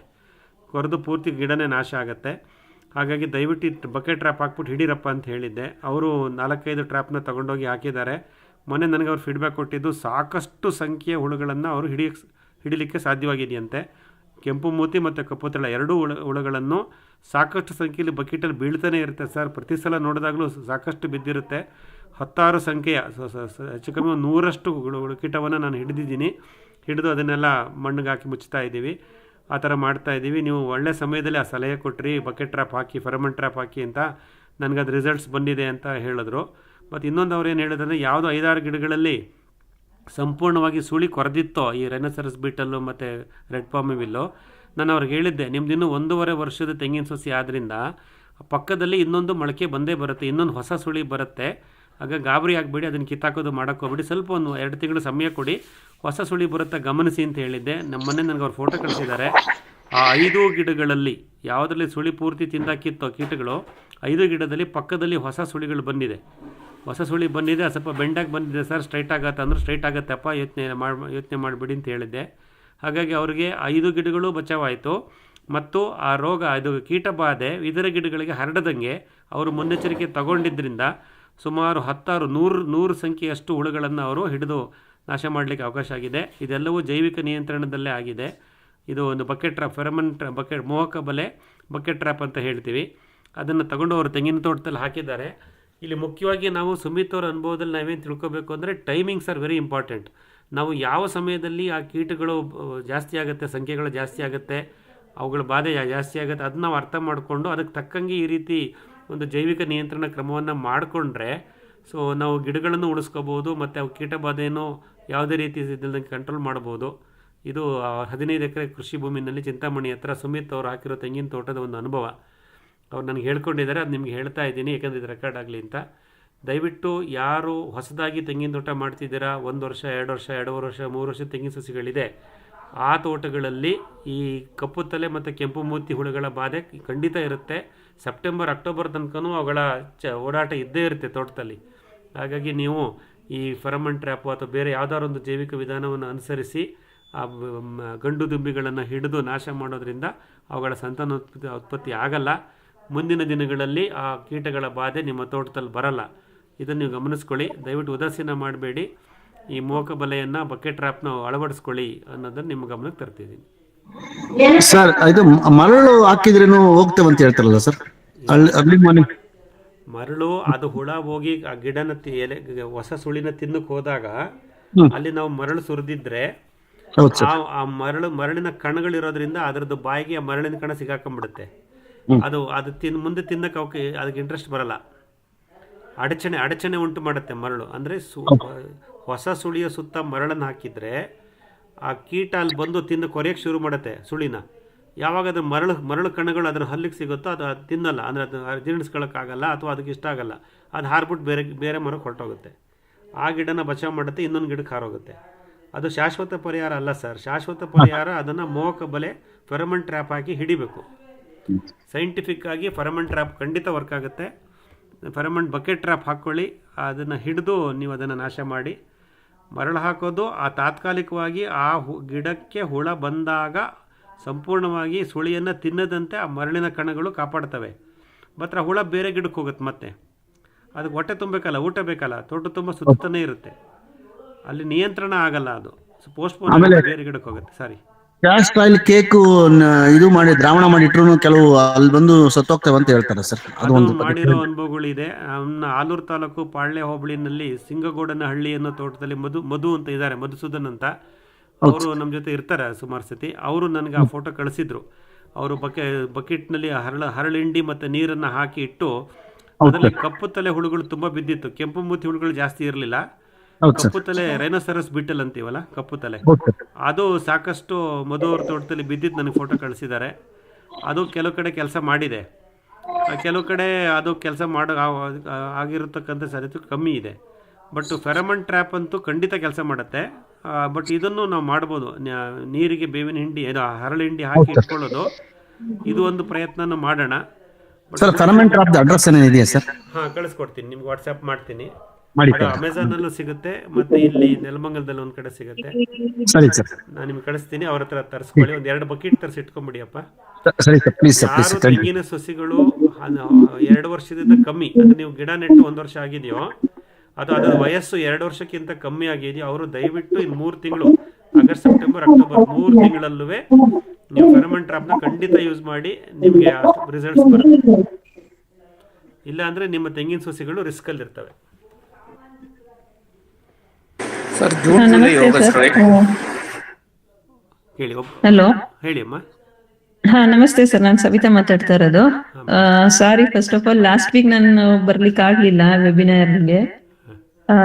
ನಿಮ್ದು ಪ್ರೋಗ್ರಾಮ್ ಅಲ್ಲಿ ಅಟೆಂಡ್ ಮಾಡಿದ್ವಲ್ಲ ನಿಮ್ಮ ತೋಟದಲ್ಲಿ, ಸೊ ಅದನ್ನ ಹಂಚ್ಕೊಳ್ಬೇಕಾಗಿತ್ತು. ಲಾಸ್ಟ್ ವೀಕ್ ನಾನು ಇಲ್ದೇ ಇರೋದ್ರಿಂದ ಆಗಿರ್ಲಿಲ್ಲ. ತುಂಬಾ ಒಳ್ಳೆ ಎಕ್ಸ್ಪೀರಿಯನ್ಸ್ ಆಯ್ತು ಸರ್. ಅದು ನಾವೇನೇ ಇಲ್ಲಿ ಕೇಳಿದ್ರು ಪ್ರತ್ಯಕ್ಷವಾಗಿ ಅಲ್ಲಿ ನೋಡಿದಾಗ ನಿಮ್ ತೋಟನ ಅದ್ರ ಅನುಭವನೇ ಬೇರೆ. ಮತ್ತೆ ಆ ಗಿಡಗಳ ಜೊತೆ ಸಂಪರ್ಕ, ಅದ್ರ ಅಂದ್ರೆ ಇನ್ ಡೀಟೇಲ್ ನಿಮ್ ಎಕ್ಸ್ಪ್ಲನೇಷನ್ ತುಂಬಾನೇ ಇಷ್ಟ ಆಯ್ತು. ಅಲ್ಲಿ ಆ ವಾತಾವರಣ ಆಗ್ಲಿ ಎಲ್ಲಾನುವೆ. ಅಂಡ್ ಅಂದ್ರೆ ಪ್ರಾಕ್ಟಿಕಲ್ ಆಗಿ ನೋಡಿದ್ದು ಎಷ್ಟೊಂದು ನಮ್ಗೆ ಡೌಟ್ಸ್ ಎಲ್ಲ ತುಂಬಾನೇ ಚೆನ್ನಾಗಿ ಕ್ಲಾರಿಫೈ ಆಯ್ತು ಅಲ್ಲಿ. ಇನ್ ಡೀಟೇಲ್ ಒಂದೊಂದ್ ಸಬ್ಜೆಕ್ಟ್ ಯಾರದೇ ಡೌಟ್ಸ್ ಇದ್ರು in depth with lots of patience explain ಮಾಡಿದ್ರಿ ನೀವು. ರೂಟ್ಸ್ ಆಗ್ಲಿ ಅಂದ್ರೆ ನಿಮ್ಮ ಒಂದು ಇದನ್ನ ಎಷ್ಟೆಲ್ಲ ಸಂಗ್ರಹ ಮಾಡಿದಿರೋ ನಾಲೆಡ್ಜ್ ನ ವೆರಿ ಸಿಂಪ್ಲಿಫೈಡ್ ಅಲ್ಲಿ ಎಲ್ಲರಿಗೂ ಅರ್ಥ ಆಗಂಗೆ ಅದನ್ನ ತಲುಪಿಸಿದಿರ ನಮ್ಗೆ. ಅದಕ್ಕೆ ತುಂಬಾನೇ thanks. Thank you madam, thank you. ನೀವು ದಂಪತಿಗಳಿಬ್ರು ಬಂದ್ರಿ, 2 ದಿನ ನಮ್ಮ ಜೊತೆ ಇದ್ರಿ. ಹೌದು ಪಾರ್ಟಿಸಿಪೇಷನ್ ತುಂಬಾ ಚೆನ್ನಾಗಿತ್ತು. ಖಂಡಿತವಾಗ್ಲೂನು ಅದು ವಾತಾವರಣನೂ ಹಾಗೆ ಇತ್ತು. ಅಲ್ಲಿ ಇರೋರ್ದೆಲ್ಲಾನು ಇನ್ವಾಲ್ವ್ಮೆಂಟ್, ಒಬ್ರೊಬ್ರು ಕೇಳಿದ್ದು ಆತರ ಫಿಕ್ಸ್ ಆದಾಗ ಜನಗಳು ಸಿಗುತ್ತೆ. ಅಂದ್ರೆ ಎಕ್ಸ್ಪೀರಿಯನ್ಸ್ ಅವ್ರದ್ದು ಅನುಭವನ ನಾವು ಹಂಚ್ಕೊಂಡು ನಮ್ಗೆ ಏನಾಗ್ತಾರೆ, ಎಲ್ಲಾರು ಒಂದಿನಾರು ಒಂದ್ ಪ್ರಾಬ್ಲಮ್ ಇಟ್ಕೊಂಡೇ ಬಂದಿರ್ತಾರೆ ಅಲ್ಲಿ ಸೊಲ್ಯೂಷನ್ ಹುಡ್ಕೊಂಡು, ಅಥವಾ ಇನ್ ಅಪ್ ಕಮಿಂಗ್ ಏನಿರುತ್ತೋ ಅದ್ರಲ್ಲಿ ಅಂತ. ಸೊ ಒಂಥರ ಅದು ಗ್ರೂಪೇ ತುಂಬಾ ಚೆನ್ನಾಗಿತ್ತು ಸರ್. ಆಕ್ಚುಲಿ ನಿಮ್ ಜೊತೆ ಮಾತಾಡಿದಾಗ್ಲಿ ಎಲ್ಲ ಚೆನ್ನಾಗಿತ್ತು. ಆಕ್ಚುಲಿ ಅನುಭವ ಒಳ್ಳೆ ಇನ್ಫಾರ್ಮೇಶನ್ ಸಿಕ್ತು. ಎಷ್ಟೊಂದು ಡೌಟ್ಸ್ ಇದೆ, ಹಾದಿಲಿ ಇದ್ದೇ ಬರ್ತಾನೆ ಹೋಗುತ್ತೆ. ಈ ಎಷ್ಟೊಂದು ಅಲ್ಲಿ ಅನುಭವ ನಾವು ಇಲ್ಲಿ ಒಂಥರ ಎಕ್ಸ್ಪೀರಿಯನ್ಸ್ ಮಾಡ್ತಾ ಹೋದಾಗ್ಲೂ ಇನ್ನೊಂದು ಹೊಸ ಚಾಲೆಂಜಸ್ ಬರ್ಬೋದು. ಅದನ್ನೆಲ್ಲ ಒಟ್ಟಿಗೆ ನಾವು ಈ ತರ ಹೋಗ್ತಾ ಇರೋದು like sharing the knowledge, it's very good actually. ತುಂಬಾನೇ ಚೆನ್ನಾಗಿತ್ತು. ಅದನ್ನ ಥ್ಯಾಂಕ್ಸ್ ಹೇಳೋಣ ಅಂತ ಒಂದು. ಮತ್ತೆ ಇನ್ನೊಂದು ಸರ್, ಇವಾಗ ನೀವು ಮಾತಾಡ್ತಾ ಇದ್ರಲ್ಲ, ಅದೇ ಪ್ರಾಬ್ಲಮ್ ನನ್ನ ತೋಟದಲ್ಲೂ ಫೇಸ್ ಆಗ್ತಾ ಇದೆ. 1 ವರ್ಷದ್ದು ತೆಂಗಿನ ಮರ ಈಗ August 15th 1 ವರ್ಷ ಆಗ್ಬೇಕು. ಅದ್ರಲ್ಲಿ 2-3 ಆಗ್ಲೇ ಆಗಿದೆ. ನೀವು ಲಾಸ್ಟ್ ಕ್ಲಾಸ್ ಅಲ್ಲೂ ಹೇಳಿದ್ರಿ ಅದ್ರ ಸಿಂಬಲ್ ಏನು ಅಂತಂದ್ರೆ ಆ ಎಲೆ ಚಿಗ್ರಿ ಇರುತ್ತೆ, ಎಷ್ಟ್ ಬೇಕೋ ಅಷ್ಟ್ ತಿನ್ಕೊಂಡ್ ಹೋಗಿರುತ್ತೆ ಅಂತ ಹೇಳಿದ್ರಿ. ಅಂತರ ಜಿಗ್ಜಾಗ್ ತರ ಆಗಿರುತ್ತೆ ಹೊಸ ಚಿಗ್ರು, ಅಷ್ಟೇ ತಿನ್ಬಿಟ್ಟು ಹೊಟ್ಟೋಗಿರುತ್ತೆ. ಅದೇ ಸಿಂಬಲ್ ಅದಿದೆ ಅಂತ ಏನೋ ಹೇಳಿದ್ರಿ. ಅದೇ ನಾನು ಈ ಲಾಸ್ಟ್ ವೀಕ್ ಹೋದಾಗ ನಾನು ನೋಡ್ದೆ, ಅದು ಕೆಲವ್ದು 1-2 ಗಿಡಕ್ಕೆ ಅದು ಹೊಸ ಸುರುಳಿ ಫುಲ್ ಇದೇ ಮಾಡಿ ಹಾಳು ಮಾಡಿದೆ. ಆಕ್ಚುಲಿ ಲಾಸ್ಟ್ ಟೈಮ್ ತಂದಿಟ್ವಿ ಫೆರಮನ್ ಟ್ಯಾಪ್ ಲಾಸ್ಟ್ ವೀಕಿನ ಸ್ಯಾಟರ್ಡೆ.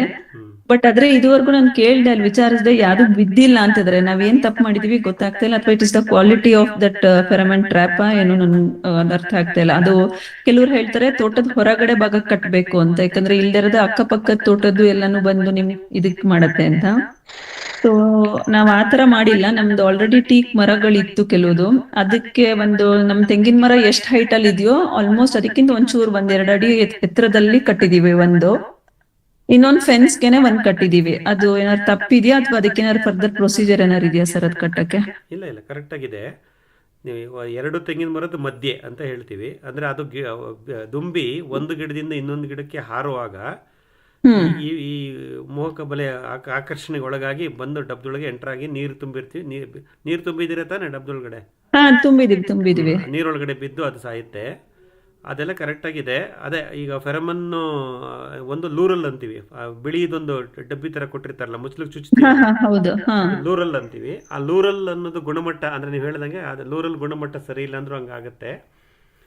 ಬಟ್ ಹೊಸ ಲೂರಲ್ ಆದ್ರೆ ಖಂಡಿತ ಕೆಲಸ ಮಾಡಬೇಕು, ಅದು ಸಮಸ್ಯೆ ಇರ್ಲಿಕ್ಕಿಲ್ಲ.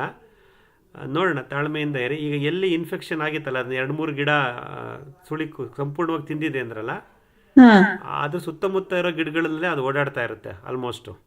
ಸಾಧ್ಯವಾದ್ರೆ ನೀವು ಇವಾಗಿರೋ ಫೆರಮನ್ ಇಟ್ಟಿರೋ ಟೀಕ್ ಮರಕ್ಕೂ ಈ ಜಾಗಕ್ಕೂ ತುಂಬಾ ದೂರ ಇದೆಯಾ? ತುಂಬಾ ದೂರ ಇದೆ ಸರ್. ಅದು ಸಾಧ್ಯವಾದ್ರೆ ಅದನ್ನ ಶಿಫ್ಟ್ ಮಾಡಿಸಿ ಮೇಡಮ್. ನಾಳೆ ತೋಟಕ್ಕೆ ಹೋದಾಗ ನೆಕ್ಸ್ಟ್ ಟೈಮು ಈ ಎಲ್ಲಿ ಇನ್ಫೆಕ್ಟೆಡ್ ಪ್ಲಾಂಟ್ಸ್ ಇತ್ತಲ್ಲ, ಇನ್ಫೆಕ್ಟೆಡ್ ಪ್ಲಾಂಟ್ಸ್ ಪಕ್ಕನೆ ಒಂದು ಮಧ್ಯದಲ್ಲಿ 4 ತೆಂಗಿನ ಮರದ ಮಧ್ಯೆ ಒಂದು 6 ಅಡಿದ ಒಂದು ಕಂಬ ನೆಟ್ಬಿಟ್ಟು, ಮರದ ಕಂಬ ಪೋಲು, ಮಳೆ ಹೊಡೆದ್ಬಿಟ್ಟು ಅದನ್ನ ನೇತಾಕ್ಬಿಡ್ರಿ. ಹಂಗೆ ಇದ್ರ ತೆಂಗಿನ ಮರದ ಮಧ್ಯನೇ ಹಾಕ್ಬೇಕಾ? ಕೆಲವರು ಹೊರಗಡೆ ಹಾಕ್ಬೇಕು ಅಂತಾರೆ, ಅದಕ್ಕೆ ಕನ್ಫ್ಯೂಸ್ ಆಯ್ತು ನನಗೆ. ಇದು ತೋಟದೊಳಗಡೆ ಓಡಾಡ್ತಿರುತ್ತೆ. 4 ತೆಂಗಿನ ಮರದ ಸೆಂಟರ್ ಅಲ್ಲಿ ಒಂದು 8 ಅಡಿದು ಒಂದು ಕೊಂಬೆ ನೆಟ್ಬಿಟ್ಟು, ಪೋಲ್ಸ್ ನೆಟ್ಬಿಟ್ಟು ಅದಕ್ಕೊಂದು ಮಳೆ ಹೊಡೆದು ಇದನ್ನ ನೇತಾಕ್ಬಿಡ್ರಿ ಬಕೆಟ್. ಓಕೆ ಅವಾಗ ಅದು ಆ ವಿಸಿನಿಟಿನಲ್ಲಿ ಬಂದಾಗ ಅಟ್ರಾಕ್ಟ್ ಆಗುತ್ತೆ ಈ ಫೆರಮನ್ಗೆ. ಓಕೆ ಸೊ ನೀರ್ನ ಹಾಕ್ಬಿಟ್ಟಿಡಿ ಆಗತ್ತೆ. ಅಂದ್ರೆ ಇವು ಬಂದು ಹೋಗಿ ಮಾಡ್ತಿರ್ತವೆ ಅಮ್ಮ, ಸತತವಾಗಿ ನಮ್ಮ ತೋಟದಲ್ಲಿ ಇರುತ್ತೆ ಅಂತ ಹೇಳಕ್ಕಾಗಲ್ಲ. ಈಗ ನಿಮ್ಮ ಕೃಷಿ ಭೂಮಿ ಅಕ್ಕಪಕ್ಕನು ತೆಂಗಿನ ಗಿಡಗಳಿದೆ ಅಲ್ವಾ, ಸಾಕಷ್ಟು ತೆಂಗಿನ ಹಾ ತೋಟ ಇದೆ ಇದೆ, ಪಕ್ಕದಲ್ಲೇ ಇದೆ ಅವ್ರದ್ದು, ಒಂದು 5-6 ವರ್ಷದ ಇದೆ ಅವ್ರದ್ದು ತೆಂಗಿನ. ಹಾಗಾಗಿ ಅದು ಎಲ್ಲ ಕಡೆನೂ ಓಡಾಡ್ಕೊಂಡಿರುತ್ತೆ. ಸುಮಾರು ಅದು 2-3 ತೋಟ ದಾಟತ್ತೆ ಒಂದೊಂದ್ಸಲಕ್ಕೆ ಮನ್ಸು ಬಂದ್ರೆ. ಓಕೆ ಬಂದು ಹೋಗಿರೋದಂತೂ ಉಂಟು, ಅದು ನಿಮ್ಗೆ ಆಗಿದೆ. ಬಟ್ ಇದೇನು ಪೂರ್ತಿ ಸುಳಿ ತಿಂದಿದೆ ಅಂದ್ರಲ್ಲ, ಆ ಸುಳಿ ಕಿತ್ಬಿಟ್ಟು ನೋಡಿ ಆಮೇಲೆ ಅಲ್ಲಿ ಸ್ವಲ್ಪ ಮರಳು ಅಥವಾ ಉಪ್ಪು ಏನಾರು ಹಾಕಿ ಆ ಜಾಗದಲ್ಲಿ ಮತ್ತೆ ಹೋಗ್ದಾಗೆ, ಅಥವಾ ಅದೇನ್ ಮಾಡುತ್ತೆ ಅಂದ್ರೆ ಈ ದುಂಬಿ ಒಂದು ದುಂಬಿ ಮಾಡಿದ ತೂತದಲ್ಲಿ ಇನ್ನೊಂದು ದುಂಬಿ ಹೋಗಿ ಸಂಸಾರ ಮಾಡ್ಬಿಡುತ್ತೆ. ಆ ರೆಡ್ ಪಾಮ್ ಇದೆಯಲ್ಲ, ಕೆಂಪು ಮೂತಿ, ಅದಂತೂ ಪ್ರಳಯಾಂತಕ. ಅದು ಅದೇನಾರು ಆ ತೂತದೊಳಗಡೆ ಹೋಗಿ ಮೊಟ್ಟೆ ಇಟ್ಬಿಟ್ರೆ ಆ ತೆಂಗಿನ ಮರ ಬದುಕದೇ ಇಲ್ಲ ಜೀವನದಲ್ಲಿ. ಹಾಗಾಗಿ ಅದು ಎಲ್ಲಿ ನೀವು ಸುಳಿ ಕೊರೆದು ಹಾಳಾಗಿದೆಯೋ ಆ ಗಿಡವನ್ನು ಗಮನಿಸಿ, ಅಲ್ಲಿ ತೂತ ಸುಳಿನ ಕಿತ್ಬಿಟ್ಟು ಅಲ್ಲಿಗೆ ಒಂದಿಷ್ಟು ಮರಳು ಅಥವಾ ಉಪ್ಪನ್ನು ತುಂಬಿ, ಆ ಪಕ್ಕದಲ್ಲಿ ಅದು ಇನ್ನೊಂದು ಹೊಸ ಸುಳಿ ಬರೋದನ್ನ ನೀವು ಗಮನಿಸ್ತೀರಾ. 1.5 ವರ್ಷದ ಗಿಡ ತನಕ